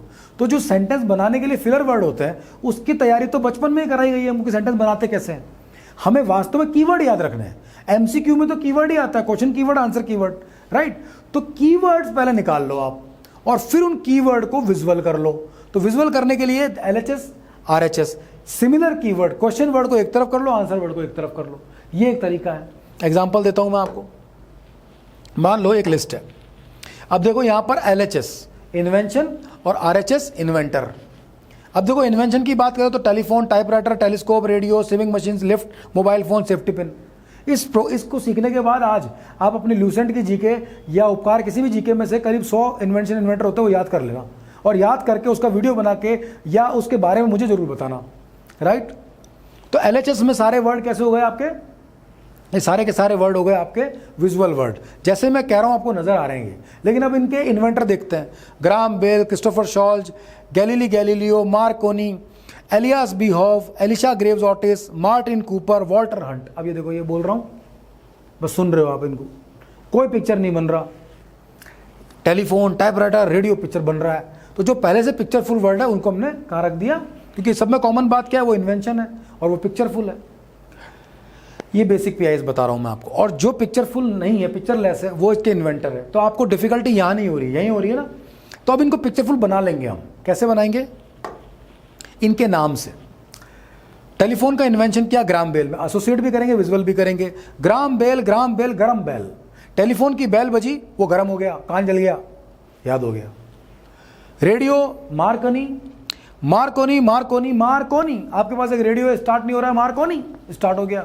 तो इस तरह से आपने एक पिक्चर थी, दूसरी नहीं थी, उसको भी पिक्चर बनाया, एसोसिएट कर लिया। जल्दी जल्दी कर ले सारे। Typewriter, Christopher Sholes, Christopher Christopher, Jesus Christ को ऑफर कर रहे हैं आप क्या? शॉल होते हैं ना, शॉल, उसका बना ले पेज शॉल। तो क्रिस्टोफर क्राइस्ट को, भगवान क्राइस्ट को आप ऑफर कर रहे हैं शॉल, कि जीसस क्राइस्ट को शॉल ऑफर किया है। कैसे? उस शॉल को अंदर आपने टाइपराइटर लपेट के रख दिया है। भगवान जीसस क्राइस्ट को जो शॉल आपने दिया, भगवान ने उसमें टाइपराइटर लपेट के रख दिया, क्योंकि टाइपराइटर आजकल यूज नहीं होता, आजकल लैपटॉप आ गए। टेलीस्कोप, गैलीलियो ब्रेक डाउन कर दो। गली में लियो घूम रहा है, लियो यानी शेर, गली में लियो घूम रहा है, क्या कर रहा है? टेलीस्कोप लेके घूम रहा है और आपको ढूंढ रहा है, भूख लग रही है उसको दिख मत जाना। तो टेलीस्कोप लेके गली में लियो घूम रहा है, याद रहेगा, गैलीलियो टेलीस्कोप। रेडियो मार्कनी बता दिया मैंने। स्विमिंग मशीन, एलियास बी होव, स्विमिंग मशीन सिलाई मशीन, एलियास ए लाश, नाम से दोनों, एलियास ए लाश, एक लाश है, बी होव होम, घर में, एलियास बी होव, ए लाश भी है होम में, यानी कि एक लाश है घर में। आपके घर में एक लाश है और वो सिलाई मशीन पे सिलाई कर रही है। देखो, अपने खुद को ही सिलाई कर रही होगी, पता नहीं क्या कर रही है, डर के मारे मैं तो जाऊंगा ही नहीं आपके घर पे। तो याद रहेगा आपको ये, हुआ ना ridiculous. Lift, Elisha Grave Otis. अब यहां पर अपन लेते हैं ग्रेप ऑटिस, ग्रेप, या फिर आप ग्रेवयार्ड की ग्रेव भी ले सकते हो, और ऑटिस ऑफिस। लिफ्ट कहाँ होती है आमतौर पे? घर में या ऑफिस में? ऑफिस में होती है, तो ऑटिस याद रहेगा आपको। अगर आपको और विजुअल करना है तो इमेजिन करो कि वो जो लिफ्ट है वो ओपन हुई, तो अंदर कोई ग्रेव रखी हुई है या फिर ग्रेप्स रखे हुए हैं, याद रहेगा आपको। अब आता मोबाइल फोन, मार्टिन कूपर, तो मार्टिन, कूपर कॉपर। आपने जो है मोबाइल फोन को, कॉपर का मोबाइल फोन है आपका मोबाइल फोन कॉपर से बना हुआ, तांबे का मोबाइल फोन है, भैया अच्छा मोबाइल फोन है, इसको यूज किया करो, तांबा अच्छा रहता है सेहत के लिए। और उसके ऊपर मार्टिन, आपने जो मॉर्टिन आता है जिससे मच्छर भाग जाते हैं वो लगा दिया, या फिर आपने मॉर्टिन जला करके उसके ऊपर अपना मोबाइल फोन रख दिया, ताकि मच्छर भी दूर रहे और मोबाइल फोन भी सेफ रहे। Safety pin, Walter Hunt, hunting, एक शिकारी है हंटर, वो हंटिंग करने गया, उसने पानी पीने के लिए पानी निकाला, पानी के अंदर से सेफ्टी पिन निकली बहुत सारी, बोला चलो ये भी बढ़िया हो गया, पानी भी पी लूंगा, सेफ्टी पिन भी रख लूंगा। अब मान लो मैं इसको आपके लिए हटा देता हूँ। अब बताओ क्या क्या याद रहा आपको? अगर मैं पूछता हूँ बताओ टाइपराइटर का इन्वेंशन कौन है? देखो आपके ब्रेन में बोलने से पहले ही आ गया होगा वो टाइपराइटर, शॉल, क्रिस्टोफर शॉल, क्राइस्टोफर, याद आ गया होगा। अगर बताओ रेडियो का इन्वेंशन कौन है? रेडियो मार्कोनी, अरे कौन ही मारी तो याद हो गया। अच्छा बताओ भाई लिफ्ट का इन्वेंटर कौन है? तो देखो आपको याद आ रहा होगा, अच्छा लिफ्ट, ऑटिस, ऑफिस, याद आ गया ना। तो अगर आपको इस तरह से याद आ रहा है, थोड़ी सी प्रैक्टिस से आप ऐसे 100 से ज्यादा इन्वेंटर के नाम याद रख पाओगे। अब आता है पीआईएस एडवांस। पीआईएस एडवांस के अंदर जैसे उस वाले एग्जाम्पल में जो टेलीफोन था, रेडियो था, शॉल, ये सब दिख रहा था आपको, लेकिन कई बार ऐसा टॉपिक आता है जहां पर हमारे को जो क्वेश्चन वर्ड है वो भी नहीं दिखता है। जैसे कि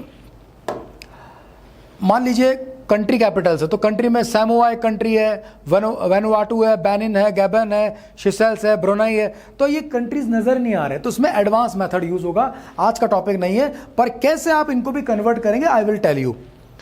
इसी तरह से इसका पिक्चर भी बन जाएगा, और ये कहलाता है ग्रुप निमोनिक, यानी एक पिक्चर को 2 मिनट के लिए देखा और ये पूरा का पूरा याद हो गया फ्रेंड्स। इस तरह से देखिए, Bulgaria, Ukraine, Denmark, Switzerland, Barbados. अब बुल्गारिया कैपिटल है सोफिया, यूक्रेन की कीव है, डेनमार्क की कोपेनहेगन है, स्विट्जरलैंड की बर्न है। अब ये सुन तो रहे हैं, याद कुछ नहीं हो रहा है, क्योंकि ये सारे के सारे वर्ड ऑडियो मेमोरी है, सारे के सारे वर्ड पिक्चरलेस है। तो जब आपका एलएचएस भी पिक्चरलेस है, आरएचएस भी पिक्चरलेस है, तो उसके अंदर एडवांस निमोनिक यूज किया जाता है। इन सब बातों के लिए मैं आपके लिए अपनी एक पर्सनल वेब क्लास लेकर के आ रहा हूं, जिसके लिए आपको जो लिंक है वो आपको तब मिलेगा जब आप उसमें इंटरेस्ट लेंगे।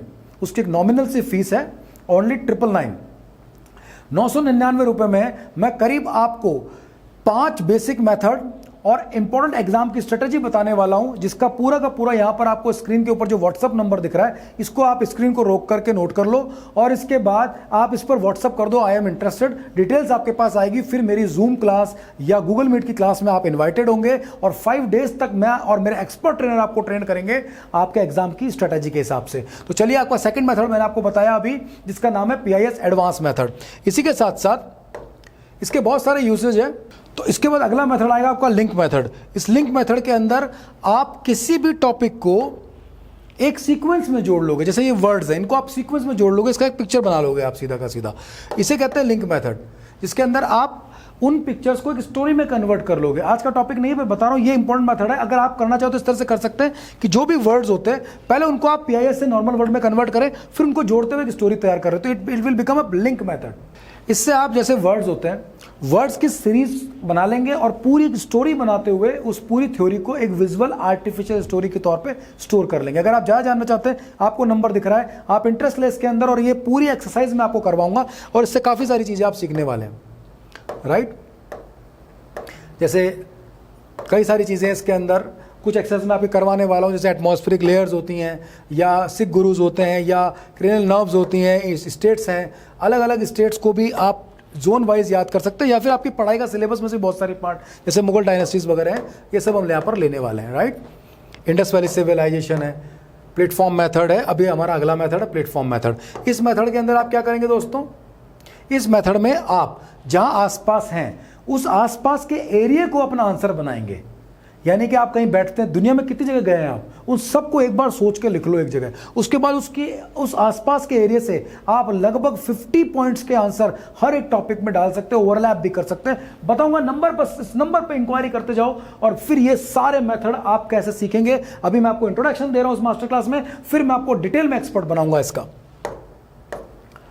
राइट। तो ये देखिए, इसके बहुत सारे यूजेज हैं और इसके अलावा भी न्यूमेरिक। अब न्यूमेरिक क्या होता है, जैसे कि मान लो कोई आपका क्वेश्चन है जिसके अंदर आपके नंबर्स होते हैं 1 से लेकर 100 तक, 1 से लेकर 90 तक, हिस्ट्री के डेट्स हैं, या आपके ज्योग्राफी के मैप्स के अंदर कोई स्पेशल, जैसे कि हमको प्लेसिंग करनी होती है, या फिर आपका पेज नंबर से आपको किताब याद करनी है, या आप स्क्वायर रूट, क्यूब, रेसिप्रोकल्स हैं, मल्टीप्लिकेशन टेबल्स हैं, atomic number, atomic mass number, melting point, boiling point, square root, cube root, valencies, बहुत सारी चीज़ें। तो जहाँ नंबर आ जाते हैं वहाँ पे न्यूमेरिक निमोनिक आ जाता है, जिसके अंदर हार्मनी मेथड है।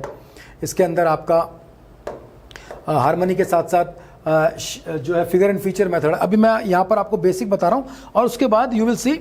ये देखिए, पूरी PPT बनी पड़ी है इसकी, और ये पूरी PPT आपकी वर्कशॉप में ट्रेन करते हैं आपको इसके अंदर हम, और अलग अलग मेथड से ये पूरी तैयारी होती है, राइट। आप देख पा रहे हैं यहाँ पर।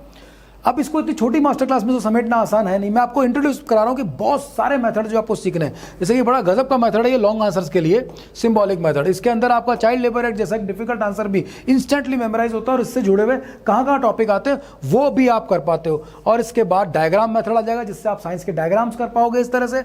और फाइनली आपके पास में फोनिक मेथड आ जाएगा, जिससे आप हिस्ट्री के डेट्स या डिफिकल्ट वैल्यूज जो न्यूमेरिक्स में होती है वो कर पाओगे। मेरा एक फेमस वीडियो है जो मैं यहाँ लिंक करके दे रहा हूँ, जिसमें मैं डेमोस्ट्रेशन दिखाता हूँ कैसे आप बहुत सारे नंबर एंड डिजिट्स को एक झटके के अंदर याद कर डालते हो। वो मैं आप इस वीडियो के अंदर ही एक लिंक दे रहा हूँ, और यहीं पर आपको देखना है कि देखो किस तरह से बहुत सारी जो हिस्ट्री के डेट्स हैं वो आप आसानी से याद कर सकते हो, और वो भी आप इसके अंदर एक मेथड और यूज करते हो, आप मेथड कॉम्बिनेशन करते हो। तो दोस्तों, अब मैं थोड़ा गजा पचड़ नहीं करूंगा, मैं टॉपिक पे आता हूँ, मतलब की बात पे आता हूँ। ये पूरी प्रेजेंटेशन आप देख लीजिए फ्रेंड्स, कितनी बड़ी प्रेजेंटेशन है, राइट। स्टार्टिंग में मैंने आपको दिखाया था PIS के कितने यूसेज है आपको पता है? मैं आपको थोड़ा सा हिंट देता हूँ। मतलब आपने PIS स्टार्ट किया था, पर उसके यूसेज देखिए जो आपको MCQs में कई तरह की चीज़ों में काम आ सकते हैं। जैसे कि ये देखिए, मिनरल्स ऑफ इंडिया है, पोर्टफोलियो मिनिस्टर है, डेजिग्नेशन है, एब्रीविएशंस हैं, right, ancient period, dynasties, minerals of India, river town, river bank के ऊपर सिटीज़ हैं, ग्रेट डेजर्ट। आपकी लगभग ल्यूसेंट की या जीके की अधिकतर बुक्स के मैक्सिमम टॉपिक कवर किए हुए हैं उस फाइनल क्लास में, यानी कि एक्सपर्ट क्लास में। मास्टर क्लास आज हो गई हमारी, एक्सपर्ट क्लास के अंदर इन 5 मेथड का पूरा एक्सप्लेनेशन, डेरिवेटिव मेथड्स, और साथ साथ आप जानेंगे कि कैसे आप अपने सिलेबस के हिसाब से क्योंकि जब आप पढ़ाई कर रहे हो, गवर्नमेंट एग्जाम की तैयारी कर रहे हो, तो 3 पार्ट है आपकी। तो मेंटल एबिलिटी है जो है लॉजिकल, जिसमें आपको प्रैक्टिस करनी है। एक है इंग्लिश और लैंग्वेज, जिसके अंदर आपके 2 पार्ट है, ग्रामर और लॉजिकल है, और उसके लिए थॉमसन मार्टिनेट और रेनन मार्टिन, ये 2 अच्छी किताबें हैं। अपनी उस क्लास के अंदर मैं आपको उन किताब को कैसे पढ़ना है, सीखना कैसे, उसके हिंट दूंगा आपको मैं। और साथ में आती है वोकैबुलरी, सिनोनिम, एंटोनिम, जहां आपको ब्रेन साइंस काम में आएगा। और तीसरा पार्ट जो वास्ट है वो है जीके जीएस, जो आपको परफेक्ट बनाता है। GK makes you perfect. इसके अंदर history, geography, polity, economy, science, EVS आमतौर पे आता है। इसके अलावा करंट अफेयर्स और जनरल अवेयरनेस ले लेंगे आप, और सीए और जनरल फैक्ट्स भी आ जाएंगे। तो इस तरह से अगर आप एक कॉमर्स बैकग्राउंड से हैं या फिर आप जीके की तैयारी कर रहे हैं, तो जो बेसिक टर्म्स हैं वो आपकी क्लियर हो जाएगी। हिस्ट्री के अंदर क्या आएगा आपका, सबसे पहले तो ओल्ड हिस्ट्री आएगी, उसके बाद एंशिएंट, फिर मिडिवल और फिर मॉडर्न हिस्ट्री आ जाएगी, राइट। इसके फैक्ट्स निकल के आ जाएंगे। तो जो फैक्ट वाला पार्ट है, कौन कहाँ कब गया, उसका टेक्निक अलग है। जो लॉजिक वाला पार्ट है उसका टेक्निक अलग है। ज्योग्राफी के अंदर वर्ल्ड ज्योग्राफी और इंडियन ज्योग्राफी, उसके अंदर टाइड्स है, ओशनोग्राफी है, यानी ज्वार भाटा है, समुद्र विज्ञान है, फसलें हैं, जलवायु है। इस तरह से कुछ टॉपिक्स हैं जो मैं आपको बहुत ही आसानी से आपको उसका ब्रेकअप बना के करवा दूंगा। फिर आता है पॉलिटी, यानी कि पॉलिटी के अंदर अगर इंडियन पॉलिटी की बात करो तो भारतीय संविधान आ जाता है, राष्ट्रपति, प्रधानमंत्री, उनके कार्यकाल और उनके बारे में आ जाता है। साथ साथ में अनुच्छेद और संविधान के अनुच्छेद और उसमें जो परिवर्तन हुए हैं, जो अमेंडमेंट्स हुए हैं, संशोधन हुए हैं, वो सब आता है।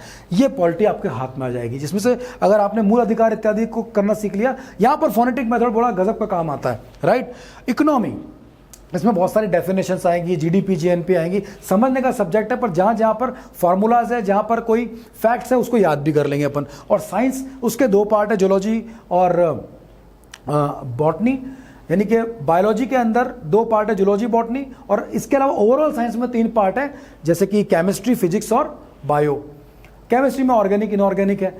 तो ये जो पूरी चीजें हैं, इनका एक ब्रेकअप तैयार कर रहे हैं, जो सिलेबस में आप इस पूरे साइंस को विजुअल करना सीखोगे, एक्सपेरिमेंट भी करोगे, फील भी करोगे, हमारे वीडियो भी देखोगे। और अगर आप सीए के स्टूडेंट हैं तो कुछ सेक्शन, सबसेक्शन, क्लॉजेस वगैरह कैसे याद करें, उसका टॉपिक रहेगा इस वाली में।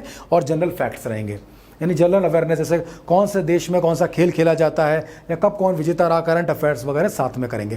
तो वो क्लास के लिए ये देखो, यहाँ पर नंबर आपको दिख रहा है, बस आप इसी वक्त इस नंबर पे अगर आप इंटरेस्टेड हैं तो आप अपनी सूचना दे दें और तुरंत आपके पास में उसका रिप्लाई आएगा। अगर आप आगे बढ़ना चाहेंगे तो डिटेल्स आएंगी। इस 5 दिन की हमारी क्लास के अंदर पहला दिन फ्री रखूंगा मैं आपको, और उन 2-3 मेथड जो हमारे यहां पर कवर नहीं हुए हैं, क्योंकि वो उसी क्लास का एजेंडा है, तो वो करके मैं आपको दिखाऊंगा। हर एक टॉपिक का एक एग्जाम्पल लेके दिखाऊंगा इन सारे सब्जेक्ट्स का। और उसके बाद सेकंड डे से 5th डे अगर आपको बढ़ना है तो आप जो नॉमिनल फीस है वो पे करके विजेता बनने के लिए, जो पहला आपका लक्ष्य के लिए जो डिसीजन होगा कि मैं इस क्लास को कंप्लीट करूंगा और पढ़ाई में यूज करूंगा, वो करके आप आगे बढ़ जाएंगे। तो आप सक्सेसफुल हो सकते हैं, आपके ड्रीम्स पूरे हो सकते हैं, और आप बन सकते हैं different from the rest. And from my side all the best. अगर आपको ये मास्टर क्लास पसंद आई है, लिंक डिस्क्रिप्शन में भी दिया गया है और नीचे व्हाट्सएप नंबर दिखाई दे रहा है, तुरंत जुड़ जाए हमारी फाइनल क्लास से, एक्सपर्ट क्लास से, और इसके बाद आप ब्रेन साइंस से अपनी पढ़ाई को साइंटिफिक बनाएंगे। Thank you so much.